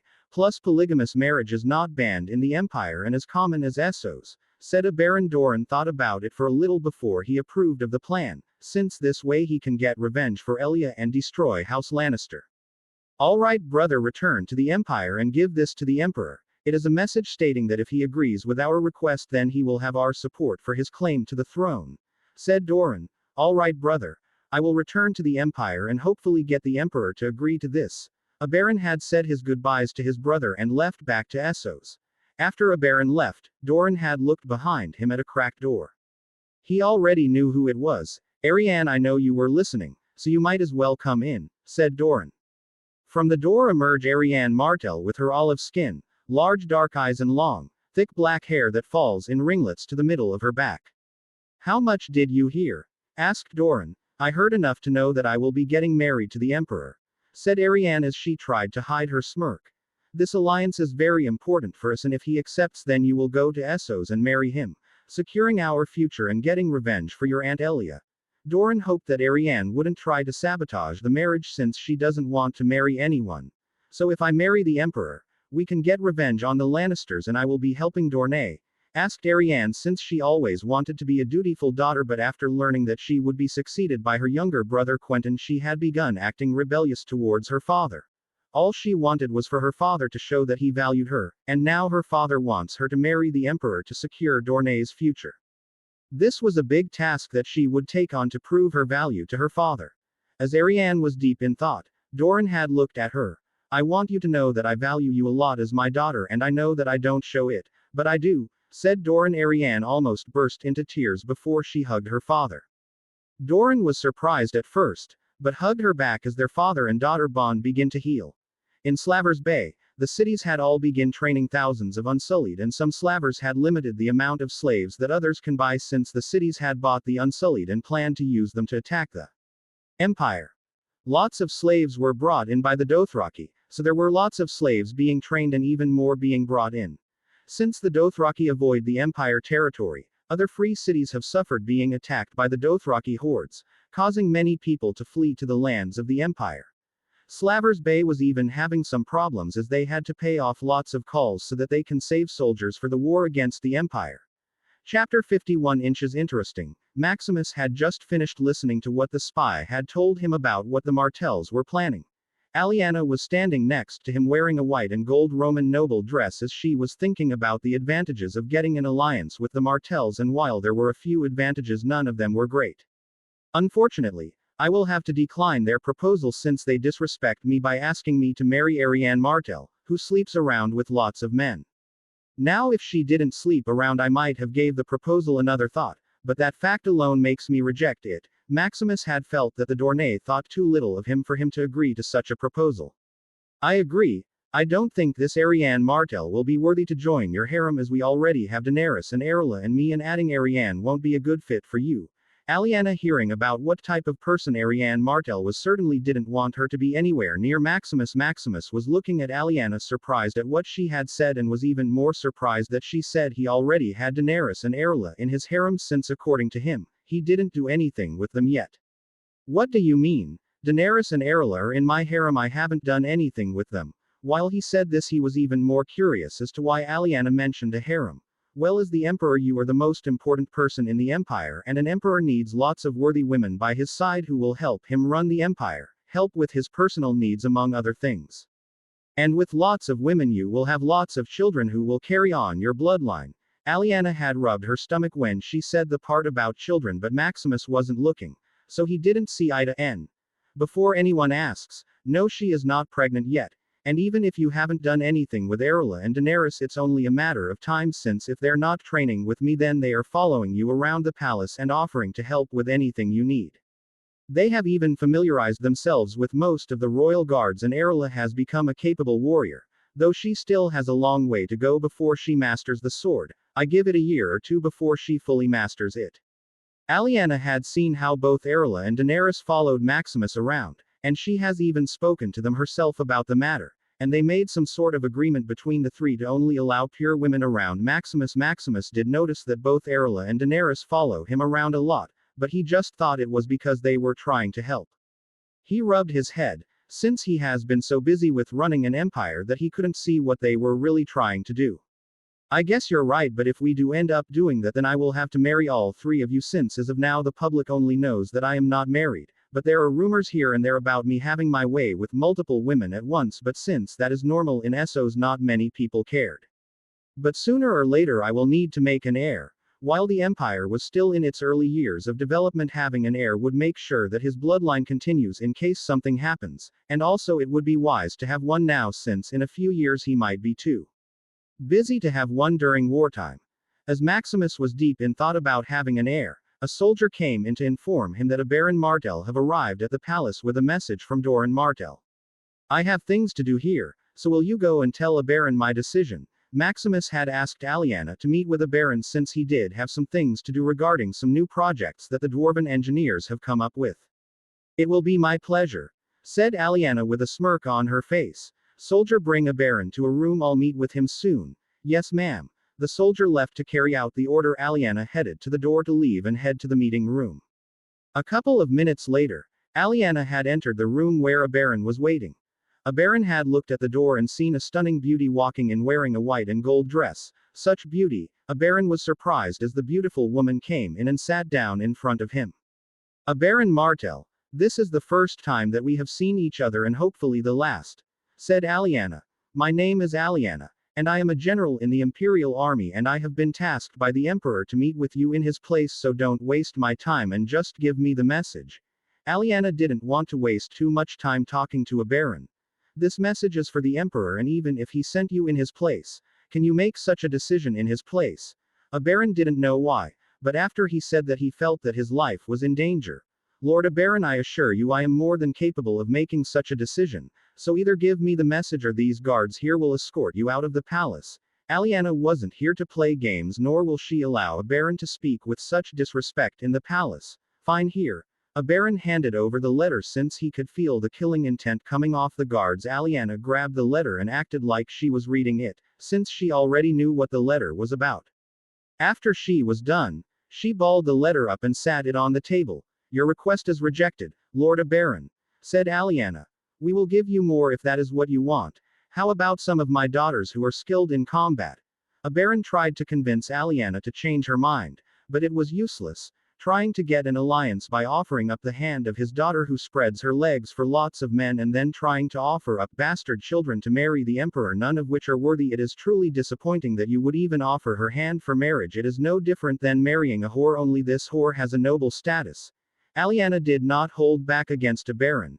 If we have offended you, then I apologize, but you must understand that we are only trying to get our revenge, said a baron. Revenge for what? Asked Aliana. For our sister, yelled a baron. The guards had put their hands on their swords, almost unsheathing them before a baron took a deep breath before he continued. During Robert's rebellion, our sister Elia was raped and murdered by a Lannister knight, and so were her 2 children murdered before they could even get a chance to grow.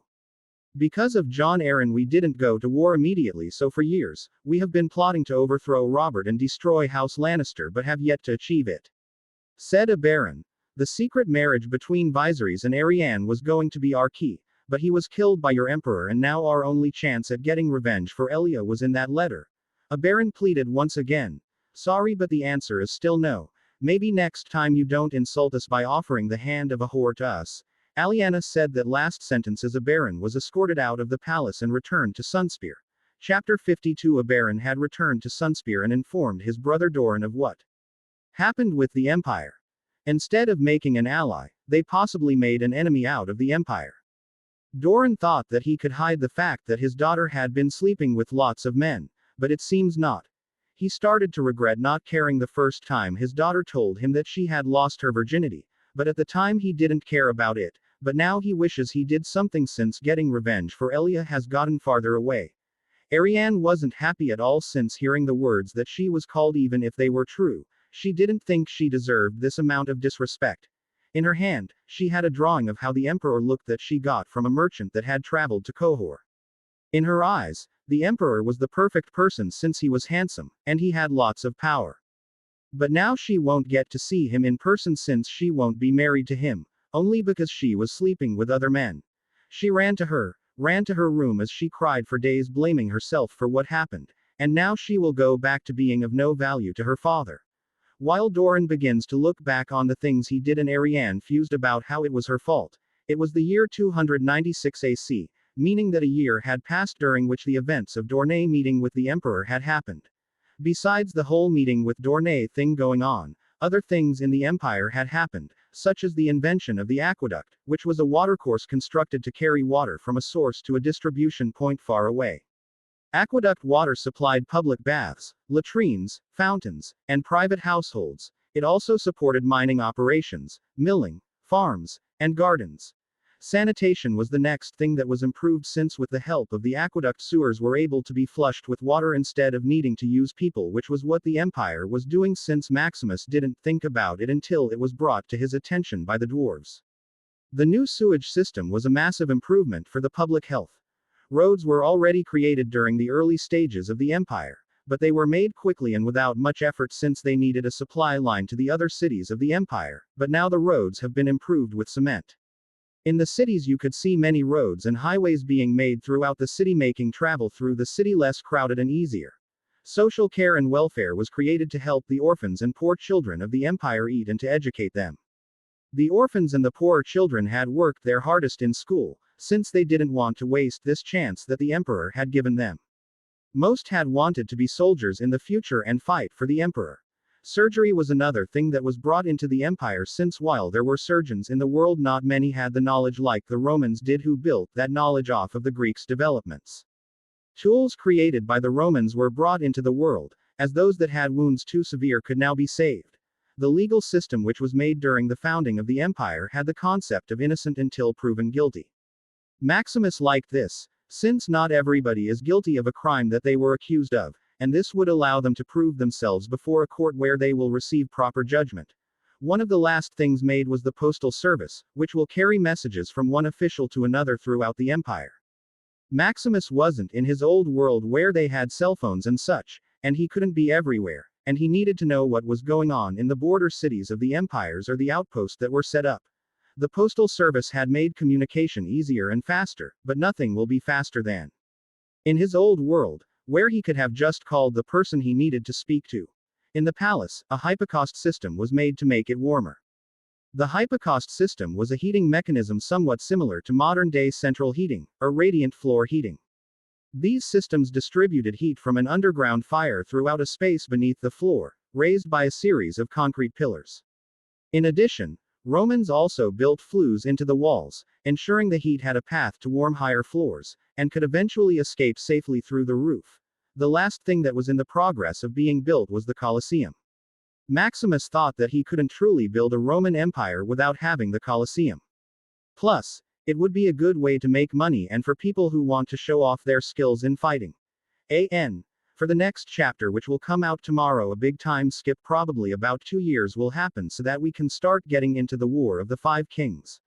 I haven't forgotten about the other free cities. They will be brought into the fold soon, and Volantis will become part of the empire since Greg will marry Daenerys, Erla, and Aliana in a future chapter.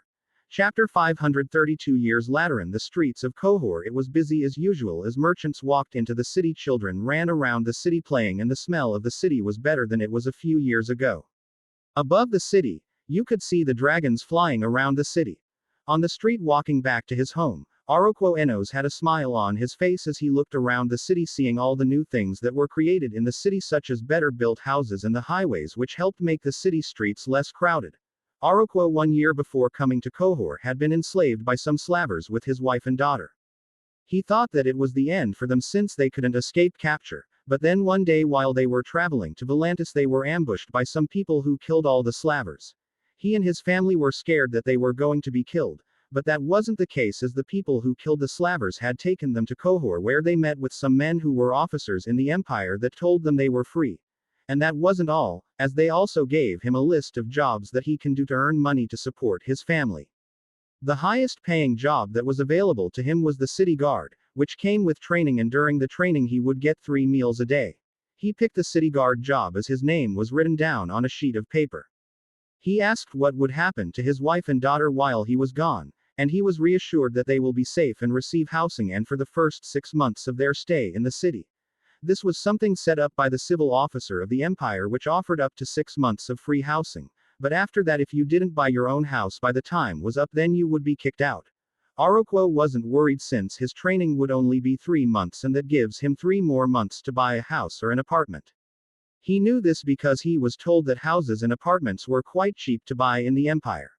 After settling everything, Oroquo was taken to the apartment that they would stay at for free for 6 months and told that he will leave for training the next morning. Fast forward 1 year from when he was saved by the empire. Now Oroquo was a city guard receiving good pay to support his family, had a good apartment, his daughter was in school, and he and his wife are having another child which is due in some months. If he had to compare his life with his life a year ago, obviously he loved the life he had right now. This was the same for most people in the empire. Life had slowly improved over the years, increasing people's happiness and support for the emperor. They hoped this peace would last forever. But it wouldn't last forever, maybe a few more months, as an army from Slavers Bay was marching against Volantis.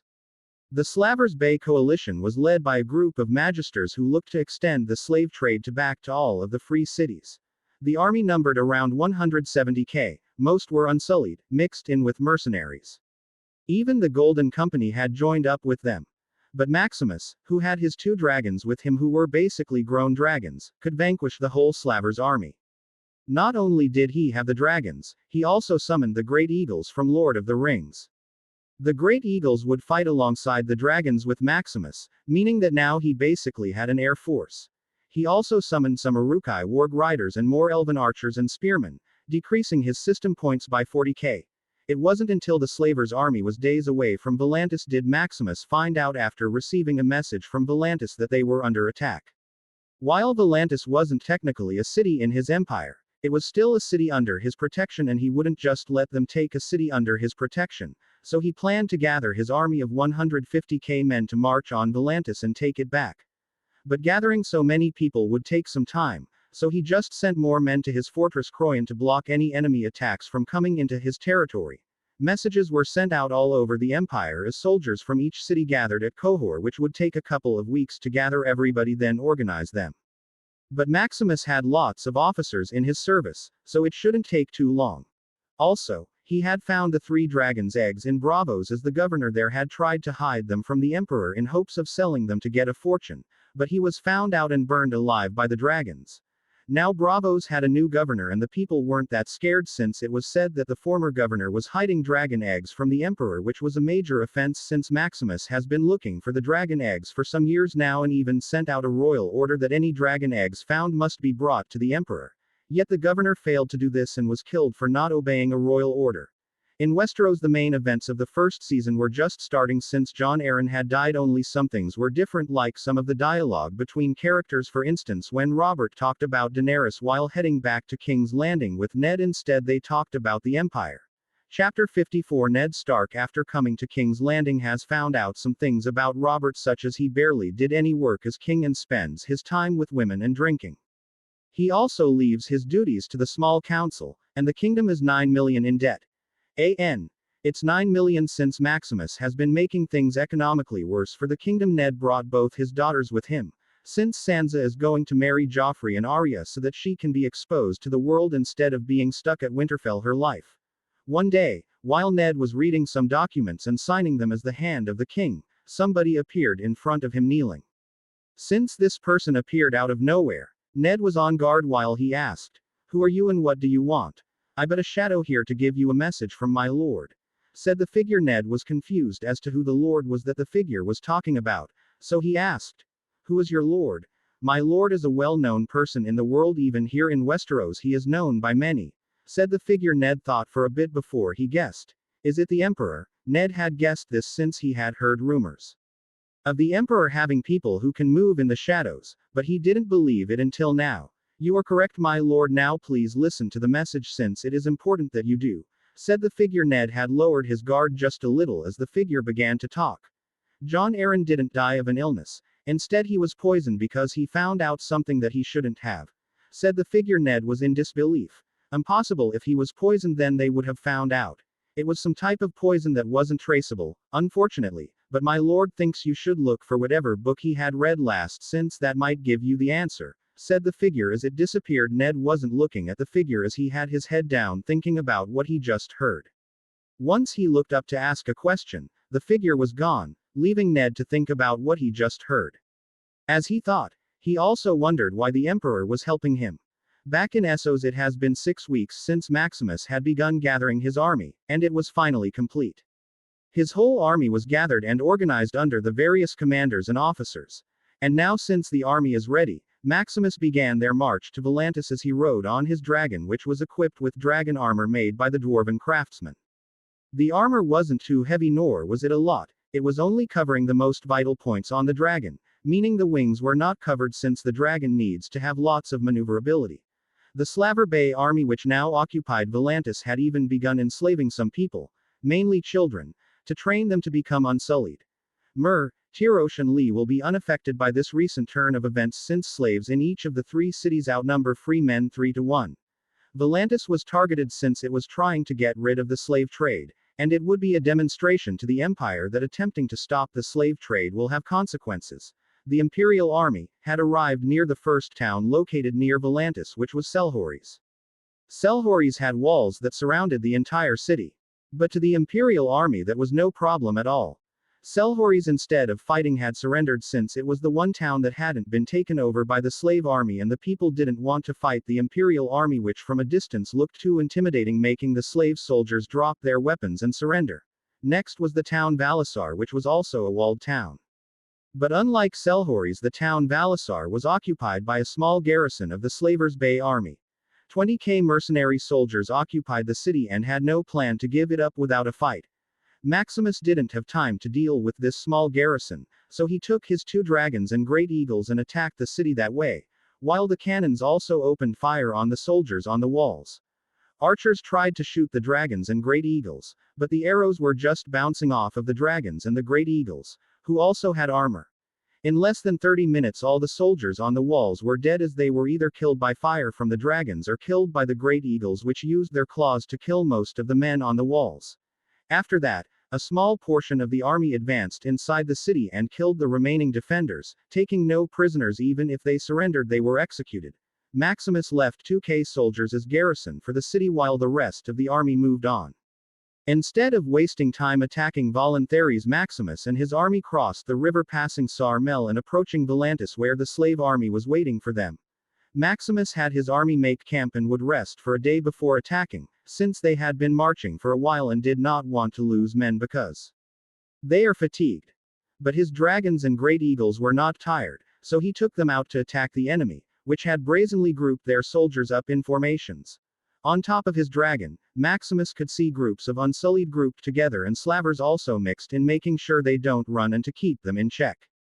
Maximus felt bad that he had to kill them, so he will give them a choice. He landed his dragon in front of the entire army, along with the other dragon and the great eagles. He got off the dragon and stood in front of the Unsullied. Unsullied, I give you a choice here and now to become free or to be burned to a crisp. As Maximus said this the dragon had roared making even the Unsullied feel uneasy, but they were disciplined hard, so they showed no reaction. The Unsullied will not listen to you, it is I who command them, and it is you who will burn to a crisp, said Salin Vinalar the leader of the army as he smirked. These 2 dragons and giant birds are not enough to defeat my army. We will destroy your empire and enslave all the women and children, claimed Salin Vinalar. I think I heard enough, said Maximus as he climbed back on the dragon. The dragon had taken off as arrows were shot at it. Maximus had rubbed the side of the dragon's head, which he now named Balerion, after Aegon the Conqueror's dragon. As he rubbed Balerion head, he told him to give them hell. Balerion understood what Maximus meant and began to burn all the Unsullied on the ground with his fire. The Unsullied had put up their shields in hopes of blocking the fire, but it was useless as they were still burned. Some Unsullied threw their spears at the dragon once it got close enough, but still it did nothing. The archers on the wall tried shooting it, still nothing. Salin Vinalar at this moment was scared since he thought with this big of an army he could still win even against 2 dragons and some birds, but he was wrong and right now he was watching as the Unsullied were being burned alive. After causing enough damage, Maximus returned to the camp and would resume his attack the next day, ending the occupation of Volantis. Chapter 55. A day had passed since Maximus and his army had arrived. And now, since the army is well rested, you could see lots of movement in the camp as the soldiers started preparing for a siege of the city. Lots of siege equipment was brought with the army when they left Cohor. Some of them were some experimental siege equipment that hadn't been used in a real battle yet. Maximus had left command of the battle to his generals since he didn't need to micromanage everything and could leave the commanding of the troops to the generals and the officers under them. As the Imperial army lined up on the horizon, you could see lots of siege equipment amongst the army. This would be the first time that a siege tower will be used in battle in this world, and would be the first time that the people of this world experience massive wooden towers with wheels rolling up to them. Some of the Slavers on the walls were looking at these strange wooden towers that slowly approached the walls with the Imperial army, but they weren't just going to let the wooden towers approach to find out what they are, so they fired their own artillery at the siege towers, but the towers were made of iron that was reinforced with magic. In the middle of the Imperial army, you could see 3 wizards carrying their staffs, just like in Lord of the Rings. Maximus only summoned 3 since they cost 5,000 each, which depleted his points to almost 0, but luckily he will get rewards for conquering the 3 towns Selhoris, Valisar, and voluntaries and conquering Volantis, which will probably be some good rewards from the system. He had already seen he had completed 2 missions, which he assumed to be conquering both Selhoris and Valisar, but he would wait until he finishes the battle so that he can get all the rewards at one time. Leaving that matter aside, the wizards were from the Lord of the Rings, meaning they were as strong as the wizards from the Lord of the Rings as they possessed physically strong bodies and highly intelligent minds. And for some reason when summoned they didn't have their old appearance as they did in the movies, instead they looked to be in their mid-30s. Back to the battle, the siege towers with the support of the wizards had made it to the walls, which were now filled with infantry as the archers had retreated. The infantry were waiting for what they thought were the doors of the strange wooden towers to open, and as they waited the voices on the other side made their legs begin to shake, Aru Aru Aru Aru. All the Imperial soldiers began saying Aru as they waited for the doors to open, and once they were opened, all hell broke loose. The Unsullied tried to hold together with the mercenaries, and it worked for a little before a giant great eagle came down and broke the back lines. Seeing the opportunity, the Imperial soldiers pushed the Unsullied and mercenaries back off of the wall. If they didn't die from a sword, then falling off of the wall would finish the job. It didn't take long for the walls to be taken, and since they were taken, the elven archers had climbed the siege towers onto the walls as they lined up facing towards the city. The enemy infantry were rushing to block the city streets and guard the gate. They had their archers line up in the city, but with one volley from the elven archers, half of the enemy archers had retreated running for their lives as the Imperial infantry started to breach the main gate and head into the city. The Imperial infantry on the walls had already started heading down into the streets and began clashing with the enemy infantry. Seeing the archers run made some of the enemy infantry lose morale, and the slightest push could make the enemy crumble. Just as the enemy infantry was clinging on to their last bit of morale, 2 dragons began raining down fire upon the enemy, burning them completely, leaving nobody behind. The Imperial infantry had backed up a little, avoiding the dragons' fire as they watched the enemy burn. The Imperial soldiers didn't feel any remorse for the enemy, since they deserved what they got. The enemy were screaming as they were burned. The dragons had avoided the buildings to not cause too much damage to the city or harm any civilians hiding in the buildings. Some of the enemy soldiers were too close to buildings, so the Imperial infantry had to go in and finish off the last of the soldiers. By sundown, the city of Volantis had been successfully taken. Maximus had sent a separate force to take voluntaries, but upon arrival the city had opened its gates to the army as the enemy force had retreated back to Slavers Bay. Back in Volantis, Maximus was walking through the streets of the city looking at all the burn marks and bodies that were being cleaned up off of the streets. Some people had come out of their houses as they were crying, but Maximus didn't know why until a woman tried to talk to him but was stopped by the royal guards. "It's okay. Let her speak." Maximus wanted to hear what she had to say since she was in tears. "My lord, they took my son and daughter. Please save them." The woman was in tears as she begged the emperor to save her son and daughter. "Who took your son?" asked Maximus. "The Slavers. They took some of our children back to Slavers Bay yesterday after your army arrived outside of the city. The ships left last night with thousands of kids including mine. Please save my children," the women pleaded Maximus. To save her children. Maximus was filled with anger at this moment. Fortunately he could control his anger. If not, he would have taken his dragons and the great eagles and burned the entire Slavers Bay to the ground. Every city would have been burned. Lucky for them, Maximus could control his anger, but whoever was responsible for this idea would surely suffer a fate worse than death. This day marked the day of a great change on the continent of Essos. As it turned night, the clouds began to gather and a loud thunderous sound was heard by the people of Volantis as it turned into a long and stormy night.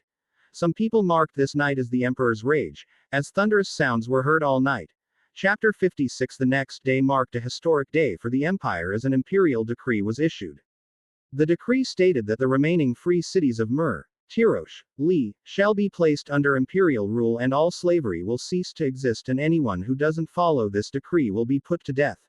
The decree also stated that all cities in Slavers Bay will no longer be independent and will be placed under imperial rule, and all forms of slavery will come to an end, and all slave masters and Slavers traders are sentenced to death. This decree rocked the entire continent as the last remaining free cities were rushing to defend themselves against the imperial army, which was on the march with a force of 70,000 men led by Julius Caesar.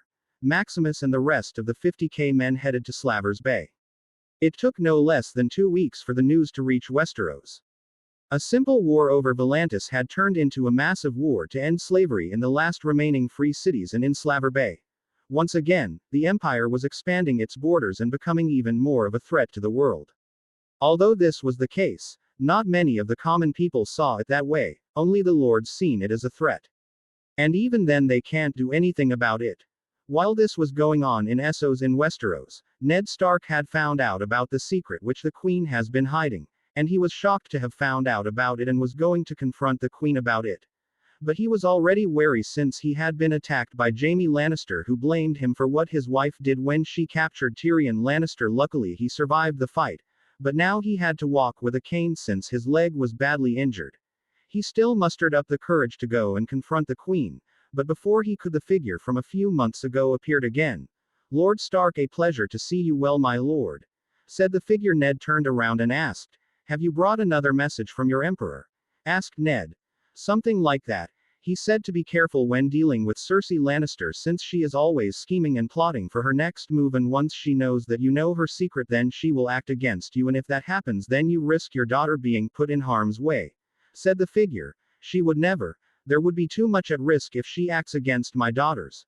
Ned didn't believe that Cersei would act against his own daughters because of something he knows, but if only he knew the truth. The figure sighed, since this was expected. His Majesty suspected this would happen, so in case things take a turn for the worse, and you can't get your daughters out of the city, then we have men waiting by the docks who will take them to safety, said the figure. "How can I trust you or your emperor?" asked Ned. "You can't, but if you confront Cersei things will start to change for the worse for you, and you will need an ally to help you. Plus the emperor doesn't like Cersei, and he sees you as a respectable man whom he respects," said the figure. Ned thought about it a little, since he wasn't sure. But before he could answer, the figure spoke. "Unfortunately I must leave since you have company, but I will come back later to get your answer." The figure disappeared as a guard approached Ned, asking him who he was talking to. "Nobody, I was just thinking out loud, but what do you want?" said Ned. "Queen Cersei would like to meet with you in private, Lord Stark. Please follow me." Ned reluctantly followed the guard to where Cersei was at. Once at the room where Cersei was waiting, the guard let Lord Stark into the room while he closed the door and stood guard. In the room, Cersei was facing the window looking at the city before she turned around. "Lord Stark, I've heard some interesting things about," said Cersei. "So did I," said Ned as he looked at her face, seeing the bruise mark from Robert slapping her.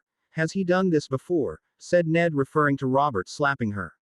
"No, Jaime would have killed him. My brother is worth 1,000 of your friend," said Cersei. "Your brother? Or your lover?" asked Ned. Cersei then began to go on with her little speech about how the Targaryens used to wed brothers and sisters for 300. At the end of her little speech, after she threatened Ned and walked out of the room thinking that she was playing a game that she was winning, but in reality she wasn't. She was the one being played, as she was falling right into Maximus' hands, since once Robert comes back from his hunt injured and on his deathbed, she will start to make her moves. While she makes her move, Maximus will also make his move. Back in Essos, the two armies of the Empire were approaching their designated locations and would soon start conquering the cities. Salon Vinalar was holed up in Astapor with the last remaining slave forces that were able to escape the battle. With their defeat, many of the magisters didn't want to invest in buying slaves and more mercenaries to fight, since it would be useless to fight against the forces of the Empire. Many of them hope that if they surrender, they will be treated fairly. But not all of the magisters thought like this, since others didn't want to surrender, but they were still stuck with the fact that they had no army, since most of the soldiers that they had were in the army, and now the only soldiers they have are some slave guards who won't be able to stop the Imperial army. As the magisters are stuck with a decision, the Imperial army draws closer by the day, and the first city in their path was Mantares, which stood no chance at all in fighting against the Imperial forces. The Imperial fleet had been brought from their port in Pentos and is helping both armies in fighting against port cities.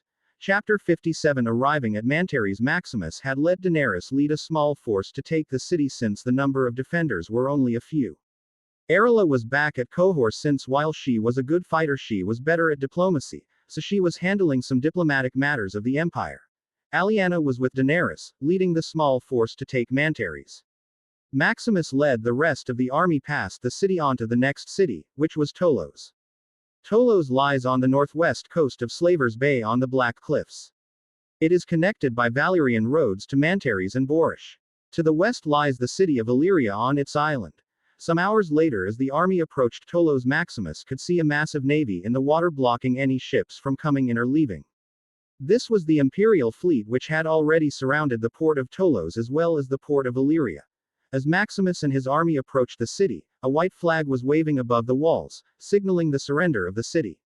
The city magisters, overwhelmed by the Imperial navy and the army, had no choice but to surrender. The Imperial army marched into Tolos, displaying the Imperial flag as they walk. Throughout the city, the Imperial flag was planted on the walls of the city, showing that it was now occupied by the Empire. All the slave masters were rounded up and executed publicly in front of everyone, as the slaves were freed as well.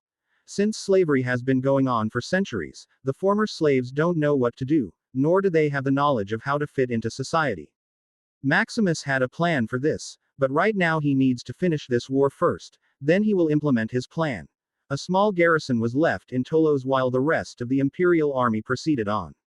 Maximus had received a report on the cities indicating that most of the cities had less than 5k men defending it, while Yunkai had close to 10k. So he split his army into 3 groups. One group of 10k soldiers led by Aliana will head to Miran and occupy the city. Another group of 10k soldiers led by Daenerys will naval invade Illyria. The last group led by Maximus will naval invade Astapor. After Yunkai is the last remaining city, both the armies of Maximus and Aliana will attack Yunkai from both sides surrounding the city. Daenerys and her army will also come and naval invade the city while it's surrounded. Though the last plan might not happen, since Yunkai might surrender once they see the thousands of soldiers surrounding the city. Since a major battle didn't happen, the Imperial army didn't need much rest, so they went ahead and marched on to their objectives. Since the war started, the Imperial army hadn't lost a single battle and have conquered 3 cities, so morale amongst the soldiers were high. The other army led by Julius had just arrived at Myr and started sieging the city. The second fleet of the Imperial Navy was in the Sea of Mirth blockading the port of Myr. The Navy would have surrounded all 3 cities at once, but the second fleet didn't have that many ships, as it was a new fleet. The Myr Magister Council was desperately trying to negotiate with the Imperial army by claiming that their actions were not justifiable. Julius didn't care about the Magisters nor their claims, and wanted to hurry and capture the city while minimizing the casualties. Myr was able to gather 20k men as a defense force, but even then they were outnumbered 2 to 1. But they had the advantage of the city walls, which would be deadly for the Imperial army to have to climb. Fortunately, the army had siege towers, or else they would have suffered lots of casualties. The army also had some cannons which were used to blow open the gate of the city while the siege towers advance on the walls. The Roman legions had advanced towards the gate in testudo formation, blocking all the archer fire from the walls. The siege towers were being protected by one of the wizards sent to accompany Julius. The other 2 wizards were with Maximus. Maleric, which was the wizard's name, was barely even using his full power, since blocking the arrows with a magic barrier was easy. And this time he was allowed to join the battle personally, so he had a smirk on his face since he wanted to see how strong the enemy troops were from his world. Once the siege towers had reached the wall, the doors were opened and the Roman legions had begun fighting with the soldiers on the walls. Maleric had headed to the city gate with the other troops. Once at the city gate, Maleric just blasted the troops defending the gate away, which caused the ones who survived to either become injured or to surrender. The soldiers defending the city were slaves, so they didn't have that much morale to begin with, and knowing the reason why the Imperial army was attacking the city was to stop slavery, most didn't want to fight. Some soldiers even surrendered after the first engagement with the Imperial forces, since they were too strong. The same was happening all over the city as the Romans' legions poured into the city, forcing the Myr defenders to surrender. The slave soldiers were all gathered together while in front of them the Magisters were being executed along with the Slavers. The battle was over and the Imperial flag was flying over the city walls. Julius had the army occupy the city for a week while the soldiers rested and relaxed from the battle. They had been fighting since the war started, and never did they have time to relax and enjoy themselves. Tirosh and Lee, hearing what happened to Myr, had no choice but to surrender, but the Magisters wouldn't just allow themselves to be executed, so they fled the city to the only safe place from Imperial influence, which was Westeros. They took all of their belongings and riches and fled to the nearest city in Westeros, abandoning the city. Chapter 58. Julius had finished conquering the last 3 free cities within 3 months, mostly because the last 2 cities surrendered. The magisters and slavers that fled the city to Westeros found themselves surrounded while attempting to cross the narrow sea. The Imperial navy had intercepted the ships, and all the slavers and the magisters of the cities were taken back to Essos. In Westeros, the situation in King's Landing was escalating as Robert Baratheon had gone hunting but returned injured and on his deathbed. In his last moments before he died, he made Lord Eddard Lord Protector of the realm until his son Joffrey comes of age. But after the king died, the queen instead had Joffrey take the throne and become king of the 7 kingdoms. Cersei then summoned Lord Eddard and everybody to the throne room. She had played her cards well, and now she would use this moment to put her son on the throne, and nobody would stop her. She planned to brand Lord Eddard as a traitor and have him taken into custody so that he won't return to the north and come back with an army. But already the north was shaken, since word of Ser Jaime attacking Lord Eddard in the streets of King's Landing had already reached the ears of all the kingdoms in Westeros. If it wasn't for Lord Eddard's wife, his son would already be marching on King's Landing with an army of Northmen. As Lord Eddard approached the throne room, he first talked with the commander of the Gold Cloaks to make sure that he had them on his side. After the commander had said that he had their support, Lord Eddard proceeded into the throne room. All hail his grace, Joffrey of houses Baratheon and Lannister, the first of his name, King of the Andals and the First Men, Lord of the 7 Kingdoms and Protector of the Realm. The announcer had announced all the titles of the new King of the 7 Kingdoms. As Lord Eddard walked up to the throne, there was complete silence besides the announcer and the ringing of a bell. Once Lord Eddard was in front of Joffrey, he started stating his commands to the council. I command the council to make all necessary arrangements for my coronation. I wish to be crowned in the fortnight, and today I shall accept oaths of fealty from my loyal counselors, said Joffrey once again. There was a long silence as Lord Eddard and the Queen stared at each other, one in disgust and the other like they had already won. Lord Eddard then presented the letter from Robert to Sir Barristan since he was an honorable knight and nobody would doubt his words, or so he believed. Sir Barristan had read the letter aloud, which stated that Lord Eddard shall be protector of the realm and shall rule as regent until Joffrey comes of age. Nobody in the throne room made a single noise, nor did anyone care, since Cersei already had won the battle and Lord Eddard was on the losing end. Cersei asked Sir Barristan to see the paper as she read it. You think this will save you, Lord Stark? A piece of paper that could have been fabricated, said Cersei as she ripped the paper. But those were the king's word, said Sir Barristan, who was confused on why the queen ripped up and ignored the words of the king. We have a new king now, said Sir Caesar Barristan was still looking conflicted since he knew that those were the king's words as he has seen a letter written by the king before and knows that the king definitely signed the paper, but the queen just ignored it like it was nothing to her. Lord Stark, the last time we spoke, I believe you threatened me and told me to flee the city with my children, accusing me of treason, said Cersei, obviously lying. Well, unlike you, Lord Stark, I am a woman of reason, so let me give you some advice, said Cersei. Bend the knee, my lord, and swear loyalty to my son, and we shall let you live out the rest of your days in that cold waste you call a home, said Cersei, insulting Lord Eddard. Your son nor do any of your children have a claim to the throne, said Lord Stark. Liar, yelled Joffrey, since he knew for a fact that what Lord Stark was saying was a lie. I tried to be a woman of reason, Lord Stark, said Cersei. Sir Barristan seized this traitor. Sir Barristan walked up to Lord Stark, but 2 of his household guards had blocked him from getting any closer. Sir Barristan was still conflicted with the actions that the queen took.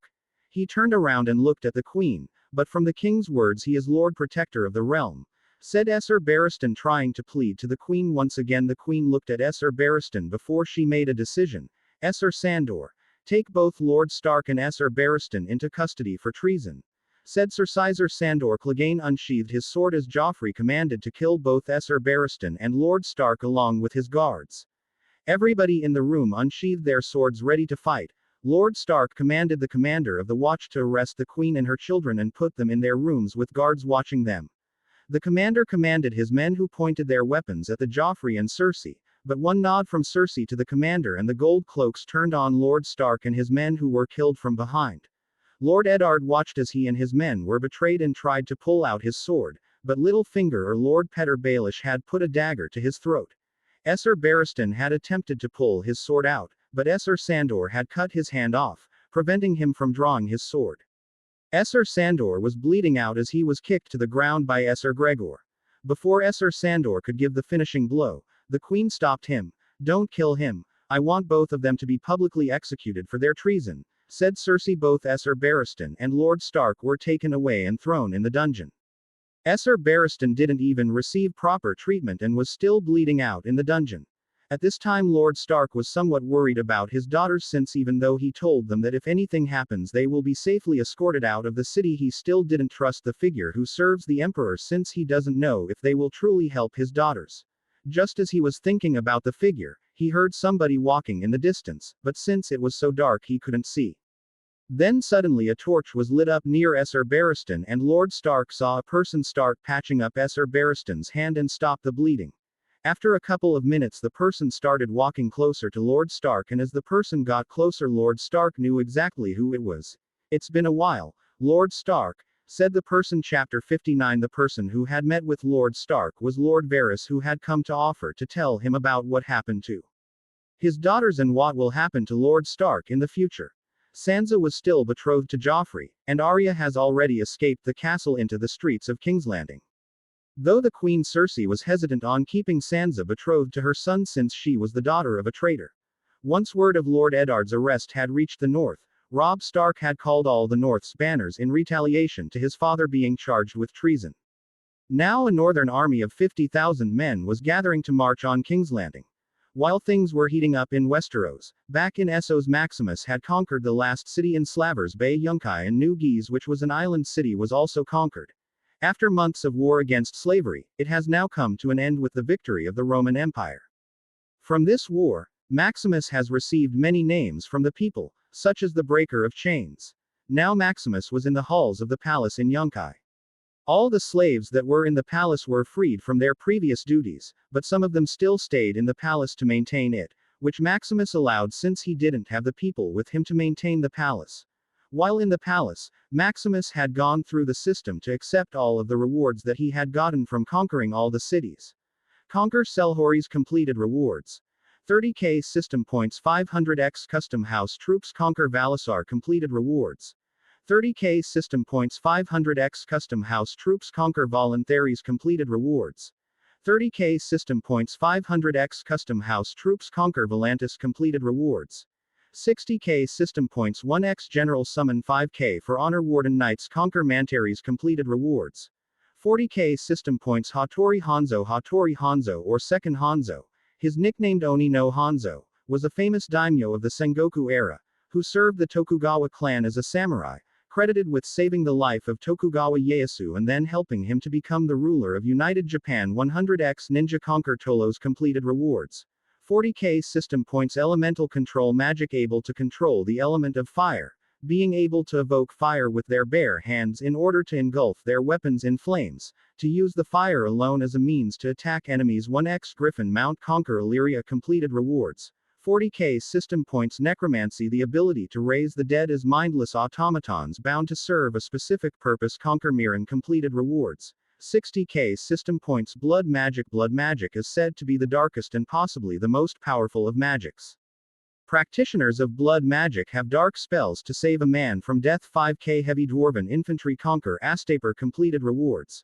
60k system points, regrowth. Unlike regeneration, which will heal a wound, regrowth will allow limbs that are cut off to be regrown to their normal form. 10x wizards. Conquer Yunkai completed rewards. 80k system points, Greek hero Achilles comes with Greek soldiers. Conquer New Guise completed rewards. 40k system points. There were no words that could show the expression that was on Maximus' face at this moment, since he had gained a lot from conquering all these cities. In total, he had gained 510k from all the rewards and a couple of thousand troops as well. But most of all, he was looking at the reward for the characters that he summoned, which were both Hanzo and Achilles. Hanzo would be a great addition to the Empire, since he will greatly improve the Empire's spying ability, and Maximus would be able to assassinate anybody in the known world. While he might be overestimating Hanzo's ability, but if what he read in his previous life about Hanzo is correct, then his abilities will be great. Achilles would also be a good addition to Maximus' already powerful army.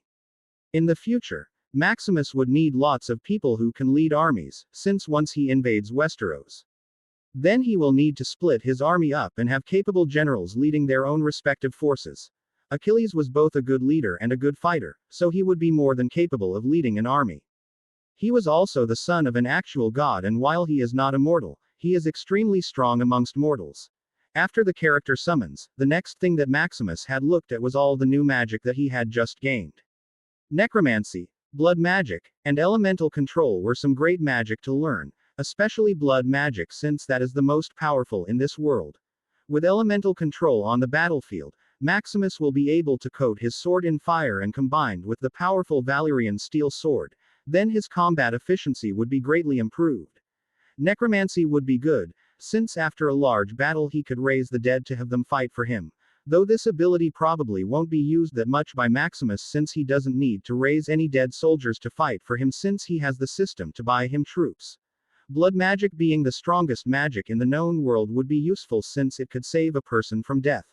For the 1,500 custom house soldiers that Maximus had got, he could customize them to be any race and have many abilities along with any armor and weapons. Maximus chose the race Asgardian for the custom house troops, along with some powerful Asgardian armor and melee weapons. He chose the Asgardians because of how powerful they are, and they live a long time. Asgardian armor was also excellent, since it was reinforced with magic and super durable. He didn't summon the house troops or any of the summons that he had gotten, as he wanted to do that once he returns to the capital. For now, he will look for a solution on what to do with the hundreds of thousands, almost a million, of freed slaves that were now free from the war. He also needed to set up some form of government inside the new conquered cities. For Volantis, they will be allowed to select a governor from amongst the people along with the other cities of Lee, Tirosh, and Mer. But the cities in Slavers Bay, Maximus will probably directly rule them since slavery has been a tradition for a long time in those cities and people won't like that to be changed just like that. Maximus will place military officers in each city of Slavers Bay and enforce martial law in order to keep order in the cities. This will most likely stay in effect for a couple of years until there are no more rebellious factions and the people have gotten used to the imperial laws and customs. As for the slaves, most of them don't know how to fit into society, so Maximus will have to teach them how to work, how to use their money, and loyalty to the empire above all else. Chapter 60. The newly freed slaves in Yunkai had gathered together in a courtyard that was formerly used as a gathering for selling unsullied soldiers. They were gathered because Maximus had a plan to help them fit into society. Maximus first had some soldiers bring up some signs and set up some stands. Each stand had a different name on it, from military to a builder. The people had to decide on what they wanted to do, but they weren't just going to be used for free labor since they will be paid as any normal person would. Only while working they will also be learning to fit in with society and learn the norms of how to be a citizen and a free person. The children of the former slaves would go to schools that will be built in the cities, but for now they will have to go to Cohor to attend school until the schools are built in their cities. The schools in Cohor had more than enough space to accommodate the children from the newly conquered cities. After a few seconds, the first people started moving towards some of the stands that they wanted to do. After the first few people started lining up, all the other people followed behind them. Many of the former slaves had slave-given names, some of which were bad names, so every former slave had to come up with a new name for themselves as they signed up for a job. This way they can start truly being free by coming up with a name for themselves. After a few hours, all the former slaves had now signed up for the job that they wanted to do. Majority of the people chose hard labor work such as construction, while a few people chose the army. Yunkai wasn't the only city that did this, as Maximus had officers in the other conquered cities do the same thing. And within a couple of months, the empire will have received a massive boost in labor and in other areas in the empire, such as the army. While the war in Essos had ended and life for the people were improving, it was different for Westeros as the Northern Army led by Robb Stark had won its first battle, breaking the siege of Riverrun and capturing Jaime Lannister, or more commonly known as the Kingslayer. With this great victory, the Robb Stark now had a bargaining chip against the Lannisters, and they would use that to exchange for Ned Stark, Sansa Stark, and Arya Stark. But currently Arya Stark is walking amongst the streets of King's Landing hoping to find a way to get food while hiding from the guards of King's Landing. Both Arya and her sister Sansa were being kept tabs on by Maximus's shadow guard. They were not told to make a move yet, so they will remain in the shadows until they are given orders to do otherwise. But the next day at the Scepter's Baylor, Ned Stark, who had agreed to confess of being a traitor to the crown, was brought out to the people of King's Landing. The people were calling him all types of names and throwing things at him as he was escorted to the Baylor. Once at the Baylor, he confessed to his false crimes of plotting to murder Robert's son and seize the crown for himself. He then announces that Joffrey is the true king of the Seven Kingdoms and other titles. But that didn't satisfy Joffrey at all, and he wanted his head. Cersei tried to stop him. Well, tried is a bit of an overstatement since she could have just stopped the execution, but she only stood there while telling Joffrey to stop. But he still didn't listen. As Lord Eddard looked out to the crowd, all he saw was people that hated him and wanted to see his death. As he looked down at the ground taking his last few breaths, his head was taken off his shoulders as Joffrey smiled, and both of his daughters Sansa and Arya were there to witness the entire thing. They watched as their father's head was chopped off. The sounds of the crowd still continued as his head was chopped off. Arya was being carried away by Yoren, the Night's Watch recruiter. Sansa was still crying as she was being held back by a knight of the Kingsguard. That day was a dark day for House Stark, and only a week later did the other members of House Stark find out about Ned Stark's execution by King Joffrey. Throughout the day, the members of House Stark were mourning the death of Lord Eddard while his wife was hit the hardest along with her son Robb. The night of receiving the letter of Ned's death, the Lords of the North were meeting to decide their next move. Swear allegiance to Renly and join him or join Stannis, but in the end they all decided to swear allegiance to Robb Stark and make him king in the north. While the lords were talking, a guard had interrupted, saying how a suspicious lady wanted to meet him. Robb had the person brought to him and all the other lords to see who this person was and what they wanted. A couple of minutes waiting, a beautiful woman was brought before Robb wearing foreign clothes. "My lord, my lady. My name is Lyanna, and I am here upon the order of my lady to offer her condolences for the death of your husband Lady Stark and your father Lord Stark," said Lyanna. "And who is this lady you speak of?" asked Lord Robb. "My lady is a very powerful person in the Empire serving the Emperor who was in contact with Lord Eddard some months before his life was taken," said Lyanna. Robb had looked at his mother to see if she had anything to say. "And why was the Emperor in contact with my husband months before his death?" asked Lady Stark. "The Emperor wanted to help Lord Eddard with his investigation into how the previous Hand Jon Arryn died, so he offered some support by giving Lord Eddard some information regarding a book which would show him the answer to why and how Jon Arryn died," said Lyanna. "And what my father find in this book?" asked Robb. "He found out the truth about Robert's children, which was that they weren't actually his children and were instead children born between the Queen and her brother Jaime Lannister," said Lyanna. This caused the lords to start talking amongst themselves about this, since if this was true then Joffrey is not the rightful king of the Seven Kingdoms. After everybody quieted down, Lyanna continued.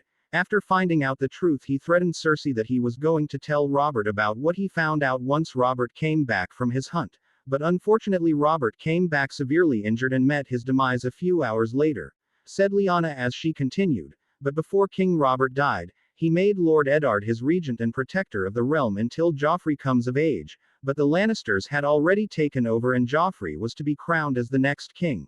This is where Lord Eddard was summoned to court and to swear his allegiance to King Joffrey, but he refused, so he was imprisoned. From there on you know the rest of the story," said Lyanna. "So he was killed because he found out that the Queen's children were actually from her brother and not Robert?" asked Lady Stark as she was frustrated. "Yes, my lady," said Lyanna. The rest of the lords were getting angry at what they just heard, but no harm was done to Lyanna since she wasn't the cause of it. "But that is not the only reason I am here, as my lady wants to offer House Stark the Empire's support in getting revenge on the Lannisters once the Emperor returns from dealing with things in Slaver Bay," said Lyanna. "Why do the Empire want to help us?" asked Robb.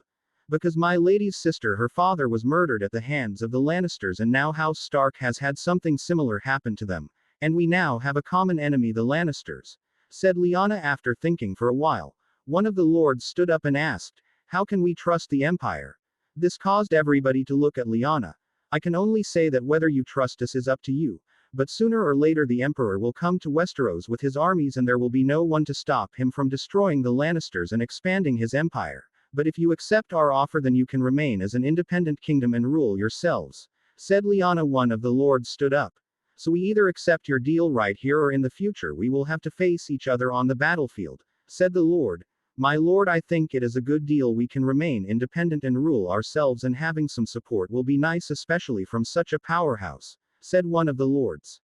This lord has made various deals with the Empire regarding the trading of food and other things, and has sent people to visit the Empire lands and knows how powerful the Empire is.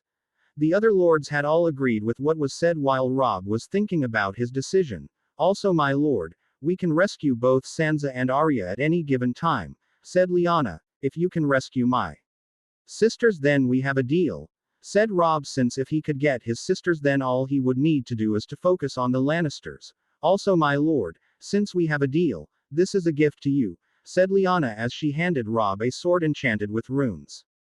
This is a very powerful sword that can cut through a person easily, and is a gift from my lady to you to show how much we appreciate this agreement between us, said Lyanna. Robb unsheathed the sword and examined it, and thought that it felt good when he was holding it. Then, my lord, I will now take my leave, said Lyanna as she vanished right in front of all the lords of the north. This agreement was set up by Erla, who was given the supreme power of all diplomatic things between the Empire and the kingdoms of Westeros. Chapter 61. Maximus for a few months had stayed in Slavers Bay, traveling the cities and implementing new laws for the newly freed people. He personally saw that the freed people were able to fit into society, and after a couple of months they had become a true free person. In Westeros in these last few months, Robb, with the support of the Empire, has been moving on as he has won 3 victories against the Lannisters and his men were eager for battle. At first, he didn't really trust the Empire, but after a few months of having their support in terms of supplies and even some weapons, Robb has grown to trust the Empire and even asked them if they could send some men to protect his brother who is the Lord of Winterfell while he is away. Maximus agreed and summoned some Vikings who were more adept in the cold to go and serve under Bran Stark. Maximus did this since after the Red Wedding, Roose Bolton will control the north, and Bran Stark, being now the king of Winterfell, will threaten his rule, and Bolton will try and eliminate Bran. So Maximus will have his soldiers safely escort Bran to the Empire, where he will be safe, and also to make Bran an offer. In return he will get his home back. Since Bran is just a child, he will be easy to influence.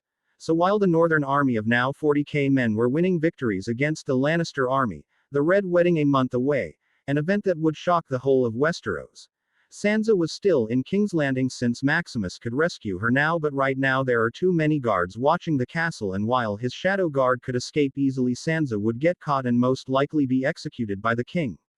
Plus, Robb Stark and Catelyn Stark would get suspicious of how fast he could rescue Sansa from King's Landing, where the guards are on alert at all times, and he didn't want them to know that, since they would start asking questions and whatnot. But Robb and Catelyn are more patient than he thought, since they are not rushing him to rescue Sansa and Arya, but are still eager to see them.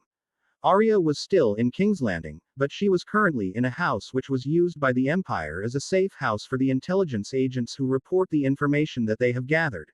At first Arya was hesitant, but after being given food and shelter she slowly accepted it. Though, she still had a lot of questions to ask. In other places in Westeros, such as the Reach, House Tyrell had just recently lost Renly a couple of months ago, and his army has flocked to support Stannis as the king of the Seven Kingdoms. Now Stannis Baratheon has a superior army and navy to that of the Lannisters, and an attack on King's Landing was coming soon. Back in the Empire, Maximus had returned to the capital city of Cohor, which, if you look at it now, is completely different from what it was a few years ago. Right now Maximus was talking with Erla, who wanted to go and meet the Tyrells since she had a plan that would help Maximus for when he invades Westeros. But the problem was that Westeros right now was a big battlefield, as many people were claiming the throne and lots of armies were fighting with each other. He didn't want to send too many soldiers, as to raise unwanted attention from King's Landing, but there were eyes everywhere, so even if he tried to conceal their arrival in Westeros they would still be found out. After a while of thinking and being persuaded by Erla to let her go, Maximus decided to send her with 50 Warden Knights as protection, and Lyanna, since she wanted to tag along with Erla and see Westeros once again. Maximus already had lots of capable generals, and he wasn't at war right now, so sending Lyanna wouldn't really affect anything, plus it only makes Erla safer if she goes with Lyanna. So Lyanna and Erla along with 50 Warden Knights would head to Westeros to meet with the Tyrells. Now why would Erla risk going to Westeros personally to make a deal with the Tyrells? Well, because for what she has planned, a face-to-face meeting is required to make this deal. After receiving approval, Erla and Aliana had headed to Pentos. From there she will sail to Westeros and start making her way to Highgarden. Once she lands in Westeros, obviously Cersei or Tywin will attempt to do something since they both don't like the Empire, whose influence is slowly spreading to Westeros. Although Tywin will probably not do anything and maybe even Cersei won't do anything because she has the intelligence to know when to do something and when not to do something. But only time will tell whether or not either of them will make a move on Erla. Chapter 62. A month later, and now one of the deadliest events from GOT will happen, which is the Red Wedding. An event that would almost destroy House Stark, leaving them with only children to carry on the future of their house. And just as in the show, the Red Wedding proceeded on, and it was a good wedding until the late night came, and now blood was on the halls of the wedding as the lords of the North were all slaughtered along with the King of the North Robb and his mother Catelyn. It was a dark night for House Stark, as the oldest members of the house were killed along with their vassals. Lord Walder Frey laughed and smirked as the entire nobility of the North were slain all in one night. He was assured by Lord Tywin Lannister that he would be insured if anything were to happen, so he had no regrets and didn't have to worry about anything. Or at least that is what he thought, but in the eyes of the Emperor nobody was safe, especially a person who commits a massacre during a wedding. After the wedding massacre, which people started calling the Red Wedding, Sansa Stark was devastated as she was crying in her room at the death of her brother and mother. First she lost her father, now she lost her mother and her brother to the Lannisters. From the shadow in her room a figure had shown itself. "Lady Sansa," said the figure, which made her turn around and start to walk away since she didn't know who the person was. "Are you here to kill me as well?" said Sansa with tears in her eyes. "No, Lady Sansa, my lord had promised your mother and brother before they died that he would rescue you from here, but the guards roaming the halls are too many as of late. But now it is of utmost importance that we get you out of here and to safety," said the figure. "How can I trust you to get me to safety?" said Sansa. "You can't, but if I tell you that we have Arya, will that change your mind?" said the figure. Sansa wiped her tears away as she made her decision. "I will trust you, so take me to my sister," said Sansa. Sansa had followed the figure towards the window, but she was hesitant since she didn't know how she was supposed to get down. "Are you sure about this?" asked Sansa, who was scared, but suddenly she started to float in the air and down to the ground. The shadow guard had covered her mouth, so she won't scream, since if she did the whole castle would be onto them. After a few seconds, they had safely landed on the ground. "Are you all right, my lady?" asked the shadow guard. "What was that? How did we float down?" asked Sansa. "Don't worry about that for now, keep quiet and let's head to the house where your sister is," said the shadow guard. Sansa nodded her head as she followed the shadow guard through the city, sneaking through all the alleyways and keeping themselves concealed. After a couple of minutes, they had arrived at the safe house. Once Sansa walked in, Arya had immediately ran and hugged her. "Sansa, I missed you," said Arya. "Arya, I thought you were dead. Thank the gods you are safe," said Sansa. "No, these people had rescued me off of the street and said that they are friends with Mom and Robb, so I followed them here where they gave me food and shelter," said Arya. "I was still in the castle with Joffrey, who kept torturing me and hurting me all the time. He even had his guard hit me," said Sansa. "Don't worry, we will get our revenge, these people promised it, isn't that right, Lyanna?" said Arya. "Yes, my lord has promised to avenge your family and return you home where you belong, where you will rule Winterfell, Lady Stark," said Lyanna. "So who is your lord?" asked Sansa. Lyanna didn't say anything and only shook her head. "You will find out soon enough once you meet him," said Arya, confused. "Yes, like I said, we will leave the city tomorrow and head to Essos. There you will meet my lord and be returned home, but for now let's get some sleep," said Lyanna. Both Arya and Sansa didn't ask any more questions and laid down together in the same bed.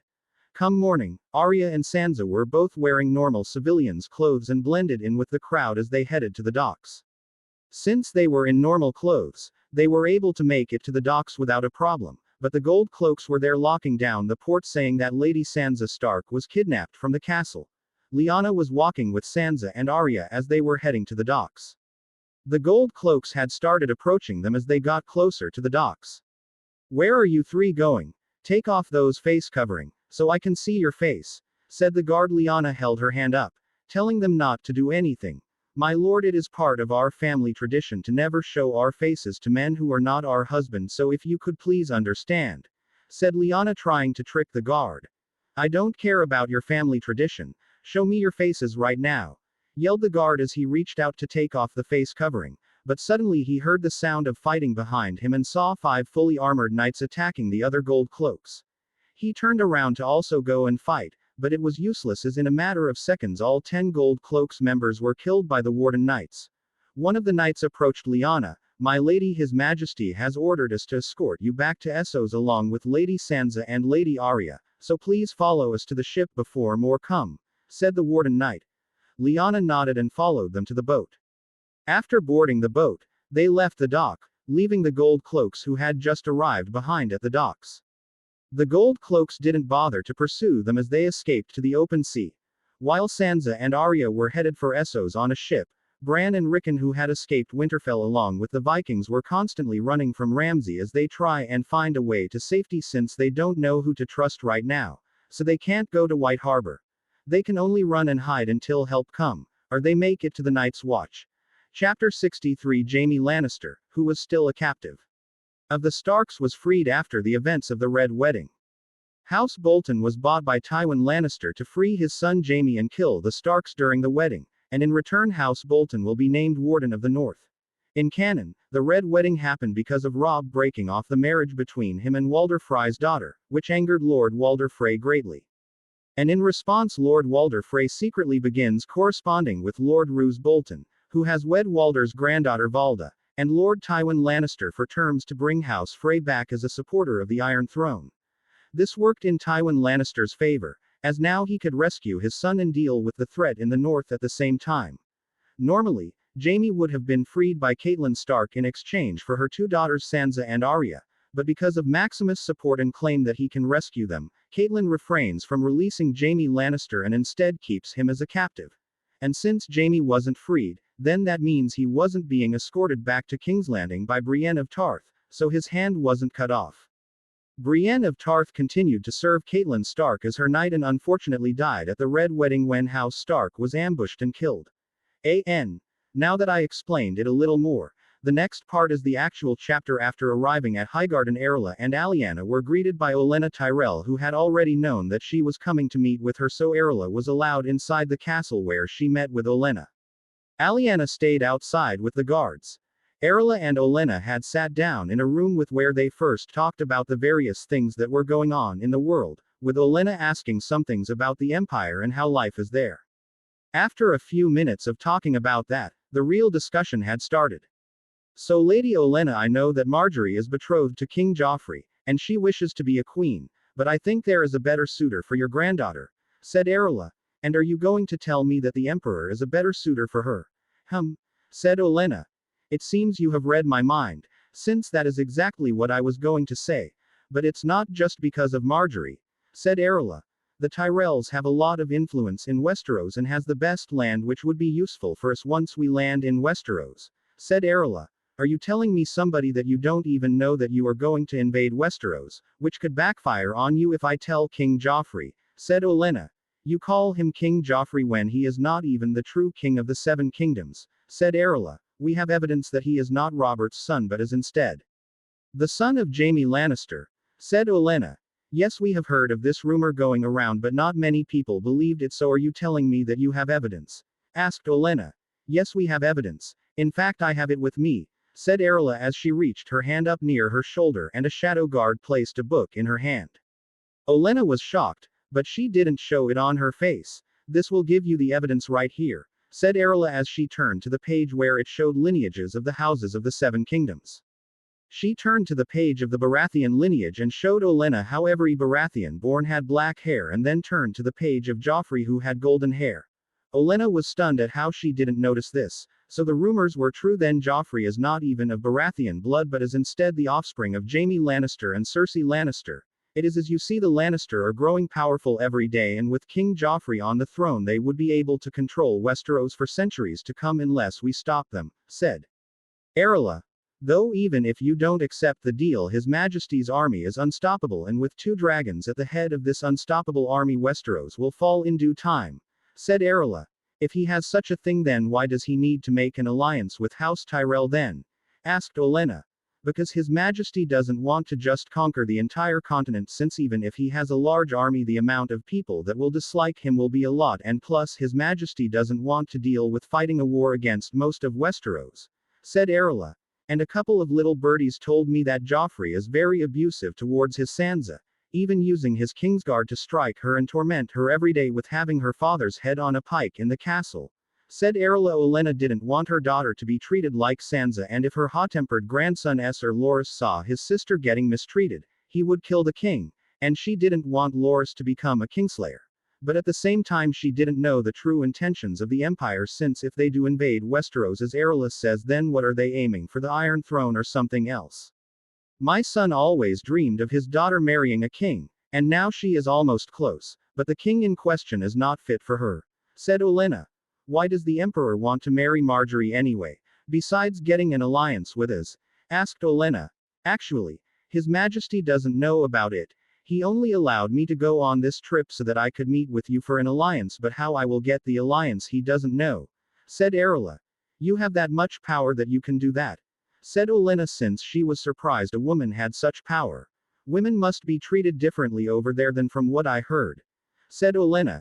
Yes, women are treated differently, but we are actually special since we are also betrothed to His Majesty, said Erla, as she was referring to Aliana. You mean that you and that other girl are betrothed to the Emperor? Asked Olenna. Yep, said Erla. Then how would my granddaughter fit into the picture when he already has 2 wives? Said Olenna, who wasn't happy hearing about this. Well, he actually has 3, but besides that we would all become queens once we marry him, and not only that, we would all be sisters and nobody will have more power than the other, nor will anybody try and kill each other since that is punishable by death, said Erla. I don't know. Even though it is a good deal, I still need time to think about it since this would be a big decision, said Olenna. I understand, Lady Olenna, so if you would excuse me, I have to return to Essos, since if I don't then His Majesty will come here with an army, said Erla as she chuckled. But once you make a decision, please let me know immediately, since time is of the essence and who knows what will happen in the coming months, said Erla as she left Olenna to think about what to do. Though one thing was for certain, that she wouldn't let her granddaughter marry King Joffrey. Chapter 64. Erla had left Highgarden and was heading back to her ship. In Cohor, both Sansa and Arya had just arrived in the city as they were being escorted to the palace. Along the way, they both had looked around the carriage as they saw many people walking the streets and having fun. They even saw some kids playing around. Lady Lyanna, where are we going? Asked Sansa. We are going there, said Lyanna as she pointed outside the window to the royal palace. Whoa, that big building, it's way too big. Is that a palace? Asked Arya. Yes, that is the palace of the Emperor, said Lyanna. So that means you work for the Emperor? Asked Arya. Lyanna nodded as Arya continued looking outside the carriage. Minutes later, the carriage had come to a stop at the front of the palace, where Sansa and Arya were escorted in. Once inside the palace, Arya was looking around with stars in her eyes since the castle was so magnificent. Since they were a guest in the palace of the Emperor, they weren't bothered when they walked through the palace. After walking for a little, they were taken to a room where they were served some food and drinks, which they happily ate since they were hungry. While they ate their food, Sansa and Arya asked Lyanna a ton of questions about the Emperor and the Empire, since the city looked even more amazing than King's Landing and even smelled better. After eating their food, Lyanna had told them it was time to meet the Emperor. Okay ladies, since we are done eating our food, His Majesty will see us now, so please follow me, said Lyanna as Sansa and Arya followed her outside the room. On the way to the room, Arya had asked a lot of questions about the Emperor. So is he old or is he young? He is young, said Lyanna. Arya, stop asking such questions. Sansa didn't want to anger the Emperor who just saved their lives. It's okay, Lady Sansa, His Majesty won't take offense to things like that, but just make sure you don't ask something that is too disrespectful since his guards are very serious, said Lyanna. How does he look? I heard that he was the most handsome person in the Empire, asked Arya. He is indeed, which has caused many women to stand outside the castle walls hoping to see the Emperor, but luckily they were not here today, said Lyanna, since there were some fangirls in the capital that always wanted to see the Emperor's face even though they have husbands themselves. We are her now, so ladies, let's be on our best behavior, said Lyanna as she opened a door into a room. Your Majesty, I have brought Lady Sansa and Lady Arya of House Stark, announced Lyanna a few seconds before they walked in. Maximus had his back turned, looking outside the window thinking about what he should introduce to this world next. Then the door opened and Lyanna had announced that both Sansa and Arya were here, so he turned around. As soon as he turned around, Sansa's heart skipped a beat the moment she laid her eyes on his face. Unlike Joffrey, who she used to see as handsome before he tortured her, His Majesty was beyond handsome to her. Lady Sansa, Lady Arya, welcome to the Empire. I hope you had safe travels while on the way here, said Maximus. Yes, Your Majesty, your knights had protected us the entire way here, said Sansa, who was nervous. Your Majesty, you are quite young. I thought that you would be an old man, said Arya. Well, as you can see, I am quite young, Lady Arya, said Maximus. But leaving that aside, I'm sure you know the reason why you are here, right? Said Maximus. Yes, you will help us take our home back from the Lannister, said Sansa. That is correct, but first let me offer my condolences to you for the death of your father, mother, and brother Robb. I was supporting them in their campaign against the Lannisters before they were killed by Walder Frey, but don't worry, because once I reconquer your home we will get both your brothers Bran and Rickon back, and I will take Walder Frey prisoner to be judged by your house, said Maximus. Our brothers are still alive. I heard that they were killed, said Sansa. No, I sent some soldiers over there to protect your brothers in case something happens, so as long as my soldiers are alive they will be safe, said Maximus. Arya had run up and hugged Maximus. Thank you, Your Majesty, we will get to see our brothers once again. But first we will have to wait, so Lady Sansa, I want you to send messengers to all the houses of the north, even the Boltons, informing them that if they don't return Winterfell back to the Starks, then House Bolton and any house supporting them will be hanged for treason, said Maximus. Will this work? Asked Sansa. Yes, because I will also sign it, so when they see it they will think twice before they make their decision, and once the northern houses see that I signed it along with you, they will stop supporting House Bolton, and those that don't stop supporting them will be traitors since they ignored a command from the rightful ruler of Winterfell, said Maximus. Sansa proceeded to write the letter and sign her name on it. Maximus wanted to see if the northern houses who swore an oath to House Stark will truly uphold their oaths or break it. Maximus didn't need those types of houses in his empire. Chapter 65. Maximus had planned to take back the north from the Boltons and return House Stark to power in the north as a vassal of the empire. This would put the north under Maximus' protection and have the lords that support House Stark be grateful to him. Some northern houses may be supporting the Boltons, but Lady Sansa believed that once they knew that Bran and Rickon are alive they will rally to support House Stark. Whether or that is true will be found out once Maximus cross the narrow sea into the north. But Aaron, Maximus's chancellor, has just found out the whereabouts of Bran and Rickon and was on his way to tell Maximus, Your Majesty, I have found out the whereabouts of Bran and Rickon Stark, said Aaron. Good, very good. Where are they? Asked Maximus. Aaron pulled out the map of the north and pointed to a place in the north. Here, this is where they are holed up at Queen's Crown along with the men you sent to protect them, said Aaron. It would seem that after settling down at Queen's Crown they have been staying there for a week or two and were finally able to send a raven after they stole one. That is how I got this information, said Aaron. Okay. Send 500 men with enough food to feed 2k people for 2 months who will land at the Bay of Seals and then head to Queen's Crown, and then after getting Bran and Rickon I want them to head to Castle Black and help the Night's Watch man the walls since the army of the free folks is marching on the wall, said Maximus. Sir, why don't we offer the free folk refuge, so they won't attack the wall, said Aaron, since that way they don't need to fight each other. That's what I will do, but in order for me to convince them I would need to go myself, which I can't do right now since we are preparing for the invasion of Westeros, so it must wait, but I will have the commander of the Night's Watch attempt to offer them safe refuge, and if they refuse then what more can we do other than wait until I go there personally? You could send Erla, she could probably convince them, said Aaron. Maximus thought about it and he could do that, but he will go to the north personally anyway with his army, but he could have Erla try and talk with them. I will still go to the north anyway to return the Stark family to power, but I will send Erla in my place to talk to them since I can't be 2 places at once. All right then, Your Majesty, that is all I had to report, so I will prepare the men and ships to send to the north, said Aaron as he bowed and left the room. Once Aaron left the room, Maximus had looked to the corner of the room, where the 3 new baby dragons were sleeping.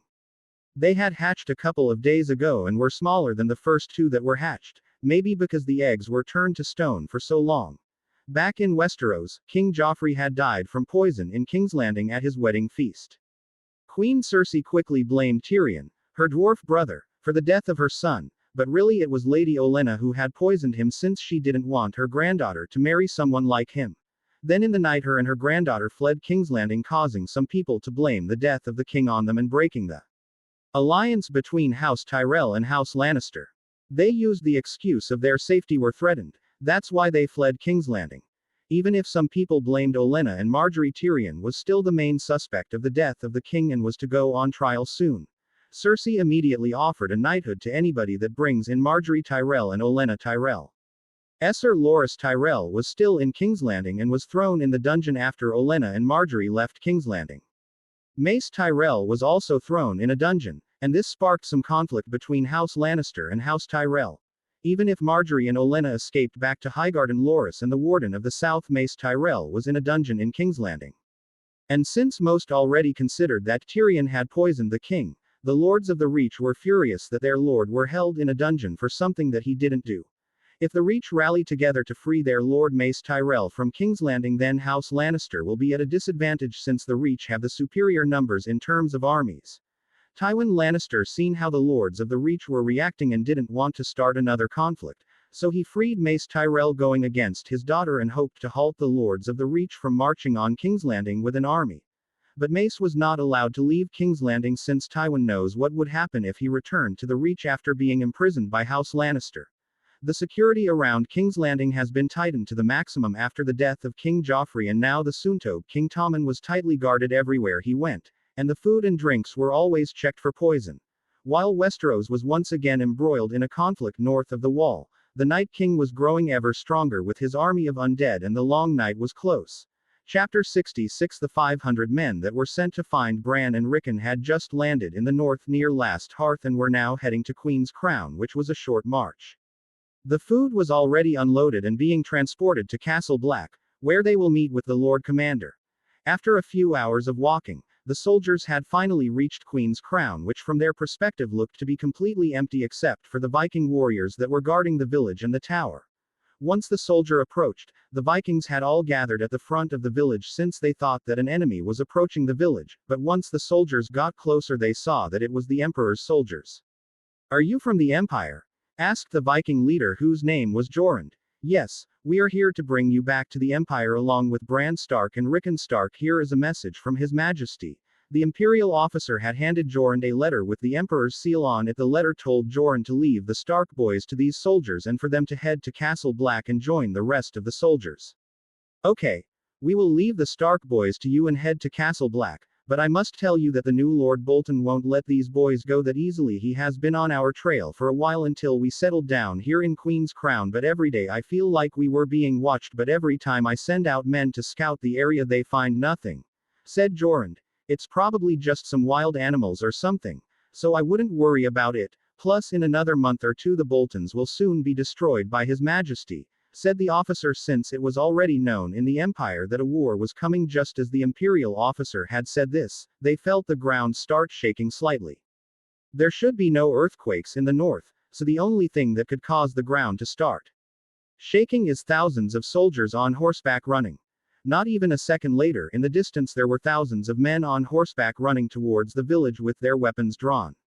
The officer had quickly ordered the 200 men he had with him to get into a square formation while he had two soldiers take both Bran and Rickon to Castle Black. The Vikings had got into the formation as well, standing behind the soldiers with shields. The officer was standing in the middle with his sword in hand. He knew that this will probably be his last time living, but even so he wasn't scared. In fact, he was happy that he could die fighting the enemies of the Empire. "Listen up, men. These soldiers in front of us are the enemies of the Empire and are here to take away the last remaining boys of the Stark family which His Majesty has put under his protection, but we will not allow that to happen, so while the Stark boys escape we will stand our ground and give them time to get to Castle Black. We might not make it back alive to the Empire, but at least we will die fighting for what is right, so let's show these enemies how the soldiers of the Empire fight." The officer paused and raised his sword in the air. "For His Majesty." The other soldiers said the same thing. "For His Majesty," as they braced for the impact of the cavalry charge. The cavalry had crashed into the front line of the formation. The soldiers were able to hold on with the help of the second line, but the power of a horse was just too great for a normal soldier and the line collapsed, and some soldiers were run over the horses. Behind all the soldiers charging, Ramsay Bolton was watching as his soldiers surrounded the enemy, overwhelming them. Look at them. They thought that we wouldn't find them hiding out here. Nobody can hide from me. Isn't that right, Reek? Ramsay started laughing after what he said. Yes, milord. They were wrong to hide from you, said Reek as he was trembling. Ramsay continued to watch the battle, which lasted a while because the 200 soldiers and the Vikings had fought until the end, not giving up at all and even killing more Bolton soldier than what Ramsay predicted. Bran and Rickon had made it to Castle Black and were safe and sound there with the Lord Commander and their brother Jon Snow, but Ramsay wasn't just going to let them hide in Castle Black. Even if they were an ancient Night Order, they were harboring traitors, so Ramsay had gathered his 10,000 men to siege Castle Black. Castle Black hasn't been besieged in almost centuries, and the men of the Night's Watch weren't going to just surrender to some lord from the south. And not only that, the free folk were only days away from approaching the wall, so the Night's Watch would have to fight to battle if they didn't receive help. While Ramsay was heading for Castle Black, Maximus was in a meeting with the wealthy families of Volantis who wanted to thank him for coming to their aid when they were attacked. They had offered him lots of gifts and money showing their support for the Empire, but really most of them just wanted to get on the good side of the Emperor since he held a very profitable beer business that they wanted to introduce in Volantis. So the gifts were just a cover in order to gain favor with the Emperor. As Maximus was sitting down drinking some delicious wine, a maid had whispered in his ear about an important matter concerning the soldier he sent to the north to bring Bran and Rickon to safety. He excused himself from the table, leaving the merchants to eat and converse amongst themselves, and once he was away from the room the maid had informed him that the soldiers who went to get Bran and Rickon were ambushed by House Bolton, but Bran and Rickon were able to escape to Castle Black. But even still they weren't safe, since Maximus knows that some people in the Night's Watch would rather stay out of matters of the Southern Lords, but Lord Commander Mormont had a good relationship with House Stark and was often helped by them, so he wasn't going to abandon or turn over the two sons of Lord Eddard. Maximus wasn't going to allow Ramsay Bolton to get away with the murder of his soldiers, and also thought that this was the perfect time to attack the north since he had gotten some replies from some of the houses of the north who said that if what he said is true then they will stand by him. He already had a sizable army of 50,000 men gathered at Bravos and ready to sail for the north. He had the maid make the necessary preparations for his departure to the north. He returned to the table with the merchants and continued with what he was doing before.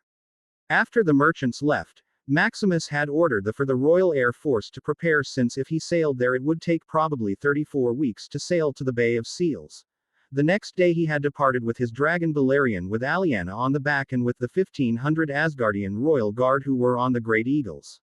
The Royal Army would also sail to the north, but they would be some weeks after Maximus arrived. Chapter 67. It took Maximus and his Royal Guards 3 days until they arrived at Castle Black.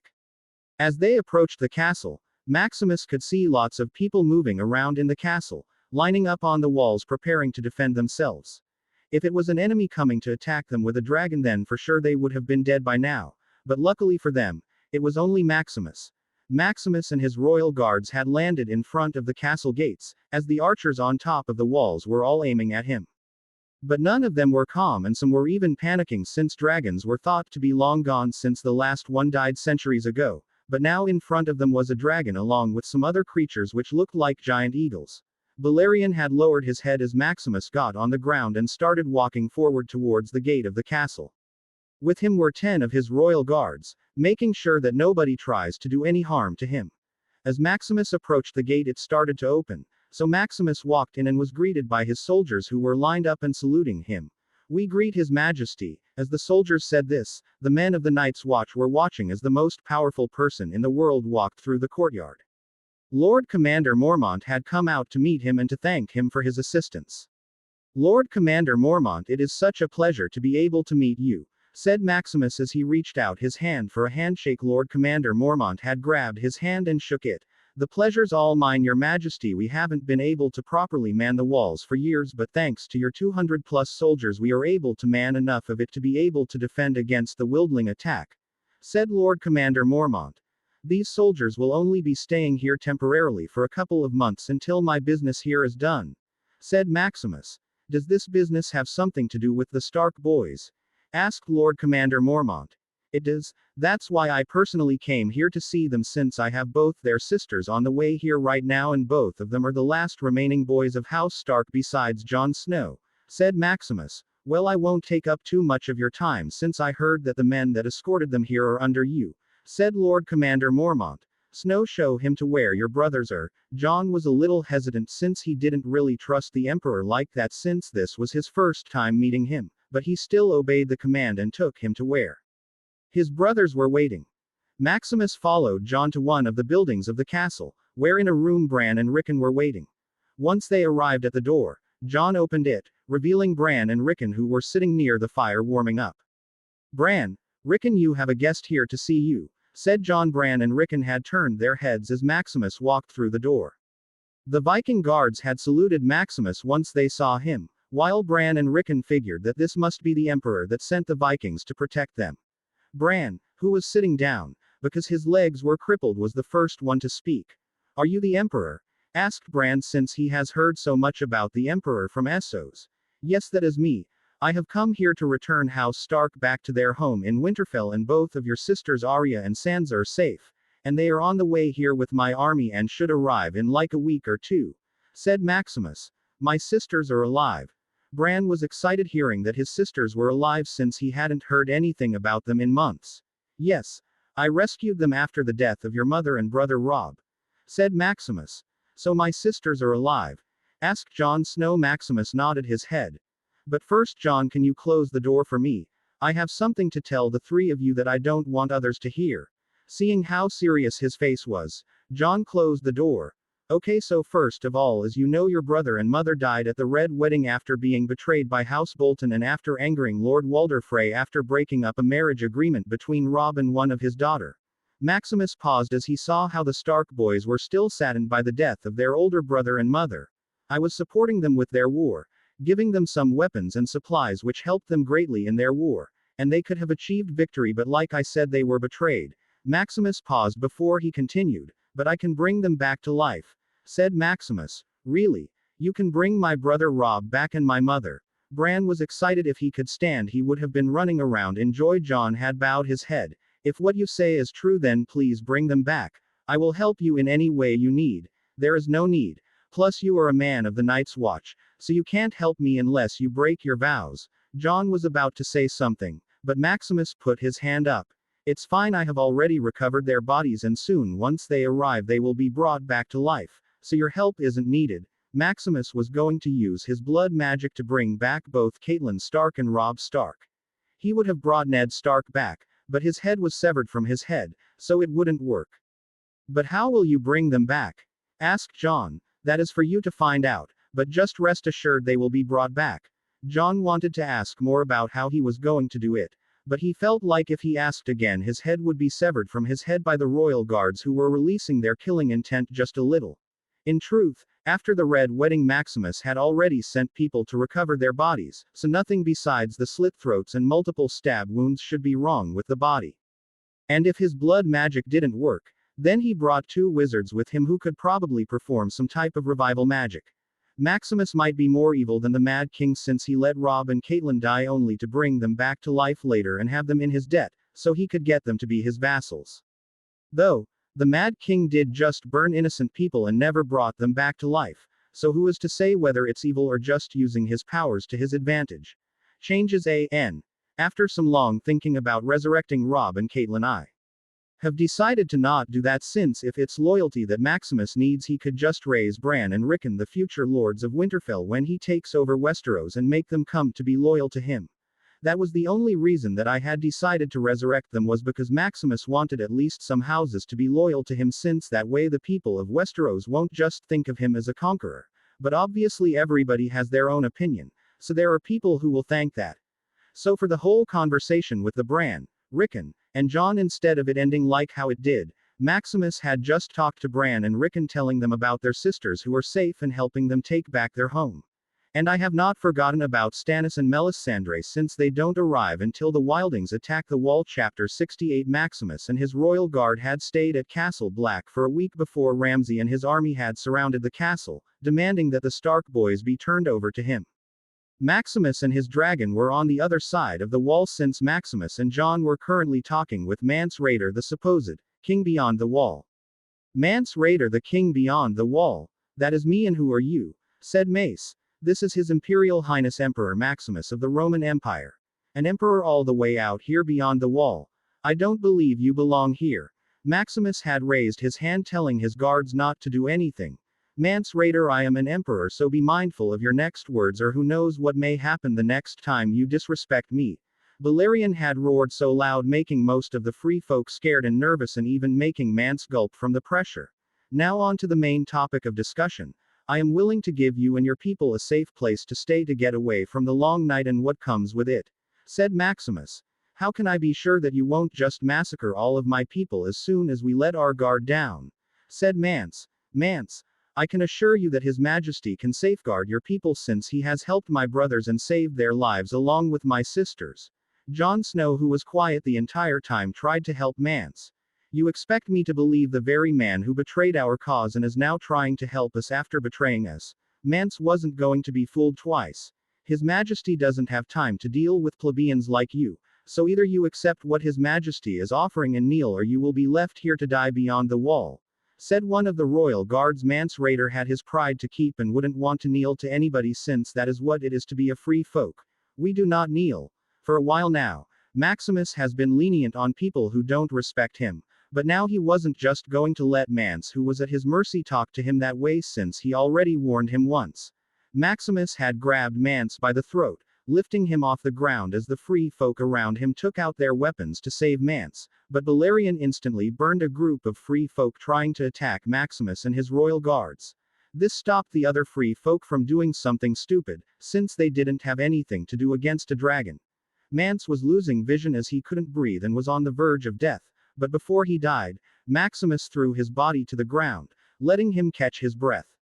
All you have to do is kneel and you and your people will get to safety. It's not that difficult to kneel, so this is your last chance to kneel before I make sure that you won't be able to kneel in any way, said Maximus. Mance was about to stand up while another one of the free folk, who was a clan leader, walked up to him and grabbed his shoulder, causing Mance to look at him. Once Mance looked at him, the clan leader had shook his head, telling Mance to give up since he could see that they won't win this battle. Mance sighed in defeat and used the little strength he had left to kneel, causing the other free folk to also kneel. All around them, the free folk were kneeling. But one of Maximus's soldiers came running with urgent news. Your Majesty, Stannis Baratheon has landed on the coast and killed the soldiers you sent to try and negotiate, and is now headed this way. The soldier was trembling, hoping that he didn't interrupt something important. Maximus sighed, since he knew that this was going to happen, but he didn't expect them so soon. Maximus got onto his dragon while looking at the free folk. Jon, lead them to the wall for safety and make sure that the Night's Watch don't start shooting them while I will deal with Stannis and his army. Jon nodded while the free folk followed him towards the wall.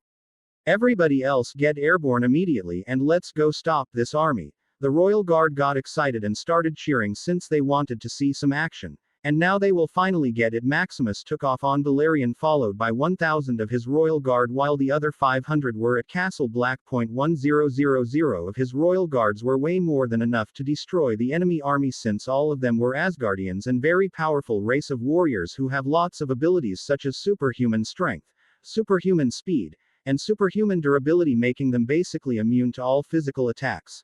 He probably only needed 100 of them to destroy Stannis' whole army, or maybe even less than that. After flying for a few minutes, Stannis' army was in view, which was a large army of horsemen and some infantry along with archers. Melisandre, who was on one of the ships which was on the shore, had felt that something bad was going to happen to Stannis and his army. So she looked out the window, and she saw what was the cause of this feeling she had. Chapter 69. Looking up in the sky, Stannis' army saw something that they didn't expect to see in their lifetime. The very same creature that brought the entirety of Westeros to heel hundreds of years ago is right in front of them. Some of them had to rub their eyes to make sure that what they were seeing was real, and indeed it was. Some of them tried to run, but Stannis stopped them. Everybody get into formation now and prepare to defend. Archers, form a line. The soldiers who were trying to run away had turned around on seeing their king, but were still hesitant to get into formation. The soldiers who didn't run away had immediately got into a shield wall formation, with their shields aimed upwards towards the dragon and great eagles. The archers had lined up behind the shield wall, awaiting command from Stannis to fire their arrows. Melisandre was looking outside the ship, in horror, when she saw the dragon and strange creatures flying towards her. She doesn't know why, but she felt that her connection to the Lord of Light had vanished, only for a second. Then she felt that if they fight this battle, then only death will await them. She quickly ran outside, climbed down off of the boat, and tried to run as fast as she could to Stannis to tell him that they can't win this battle. And as the dragon got closer, the more she felt closer to death. After running for a couple of seconds, Melisandre had finally caught up to Stannis. "My lord Stannis, we cannot win this fight. The Lord of Light cannot help us with this darkness." Stannis had looked at Melisandre for a moment, then back at the dragon that was about to attack them. He and his army has come too far to stop now, so he drew the sword, ignoring what Melisandre said. "We can't stop now, we must beat this darkness." Ser Davos Seaworth, who standing next to Stannis, knew they couldn't win this battle and didn't want to see all these men massacred fighting a battle that they couldn't win. "Your Grace, if we fight that dragon, it will be a one-sided battle in which we will not win." Ser Davos tried to convince him to stop. Stannis ignored Ser Davos and raised his sword, signaling his man to prepare for battle. Melisandre ran back to the ship to hide from the darkness, while Ser Davos stayed by Stannis' side. Maximus and his air force had gotten close to the army of Stannis and saw some arrows flying towards them.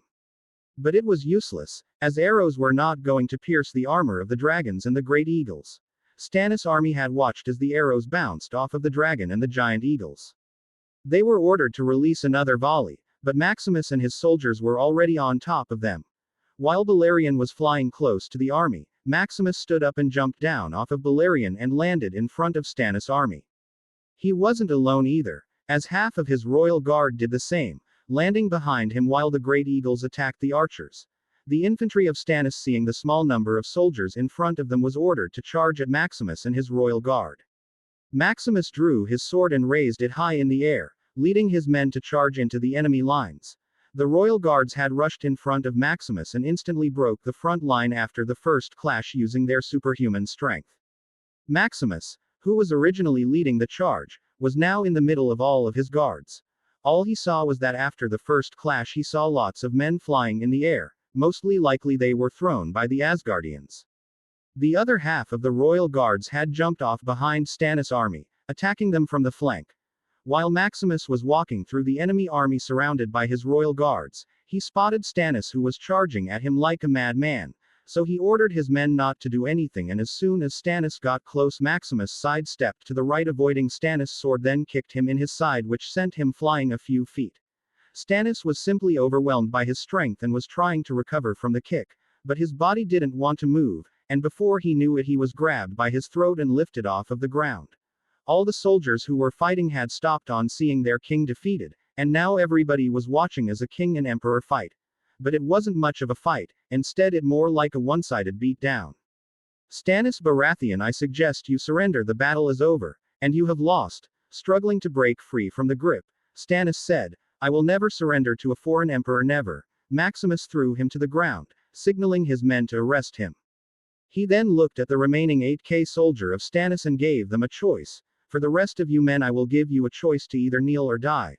The soldiers were hesitant at first until Balerion landed next to Maximus and roared, forcing those who were hesitant at first to instantly kneel. "Good, now you all will fight for me now, is that understood?" "Yes, your grace," said all the soldier at the same time. "Good, now let's head back to Castle Black and deal with the Boltons." Maximus' royal guards started cheering, while the newly recruited soldiers just followed along, hoping not to anger their new king. Chapter 70. Maximus had left 100 of his royal guards to lead the newly acquired soldiers to the gate which connected to the other side of the wall and Castle Black, while Maximus and the rest of his 900 royal guards had flown over the wall. Once they were over the wall, Maximus could see Ramsay Bolton talking with the Lord Commander, who was on top of the wall. Maximus had Balerion land right in front of Castle Black, in between both Lord Commander Mormont and Ramsay Bolton. Some Bolton soldiers had already seen Balerion once he flew over the wall and had alerted Ramsay and got into formation with Ramsay behind them. The Bolton soldiers had formed a shield wall facing Balerion, who had landed in front of Castle Black. Shaking in their shoes, the Bolton soldiers had maintained the shield wall while facing Balerion. Maximus jumped off Balerion while his royal guards had landed around the Bolton army, surrounding them with only 900 men. Maximus approached the Bolton soldiers with 4 of his royal guards. Ramsay won't come out and talk. Don't tell me this dragon here is going to scare you off that much. Ramsay, hearing what Maximus was saying, gritted his teeth and motioned for his soldiers to make way as he rode his horse to the front of all his soldiers, but he remained behind the first line of soldiers, not daring to get any closer. I know who you are, that emperor from Essos, but why are you here in Westeros? If I tell the king that you are here, the whole of Westeros will come down on you and that dragon won't be able to save you. Since dragons have been extinct for almost 150 years, Ramsay didn't know how dangerous they were and believed that just one dragon alone wouldn't be able to beat the combined might of the entire Westeros armies. Plus, the dragon from his view was wearing so metal armor which was probably heavy and would slow it down in actual combat, making it easier to kill. What Ramsay didn't know was that the armor that he was wearing was actually enchanted with runes, making it weightless to the dragon.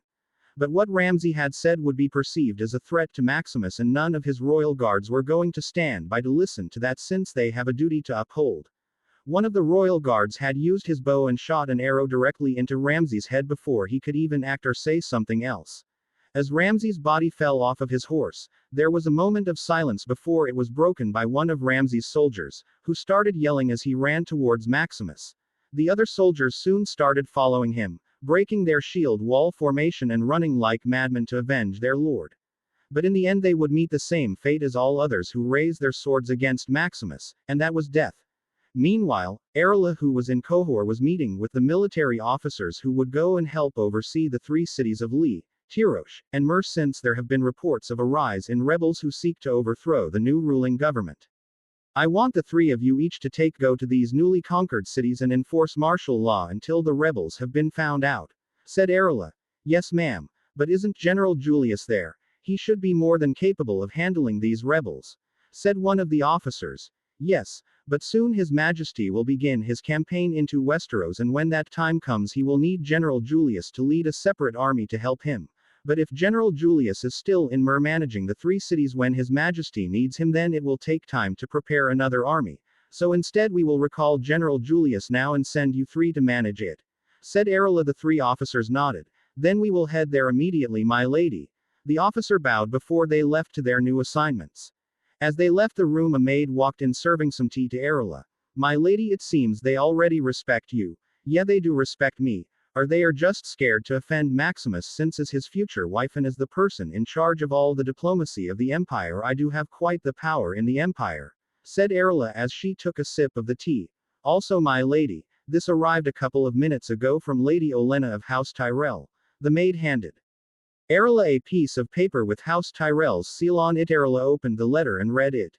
Dear Lady Erla of the Empire, as you may know of our situation already, I will not waste your time with prolonging what I'm trying to ask you. So I have talked with all the lords of the Reach, and we have come to an agreement to give our absolute loyalty to the Emperor and his empire and offer Lady Marjorie hand in marriage to His Majesty the Emperor. All the lords of the Reach are now at his command, though we hope to keep this a secret so that my son doesn't get executed in King's Landing for treason against the king, and in hopes to deepen our relationship and show our trust in His Majesty. We have sent Lady Marjorie along with an offer of tribute to Cohor to show our loyalty. Erla put the paper down as she smiled. Some good news, my lady? Asked the maid. Yep, we have just acquired us a great asset to use once His Majesty launches a full-scale invasion of Westeros, said Erla as she rubbed her stomach.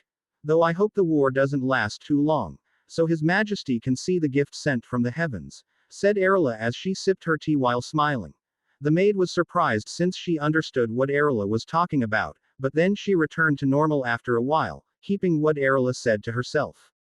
Another tale fades into the silence. But here, in the Fantasy Audiobook Library, stories never sleep. Subscribe, and return when your heart seeks adventure. We'll be waiting.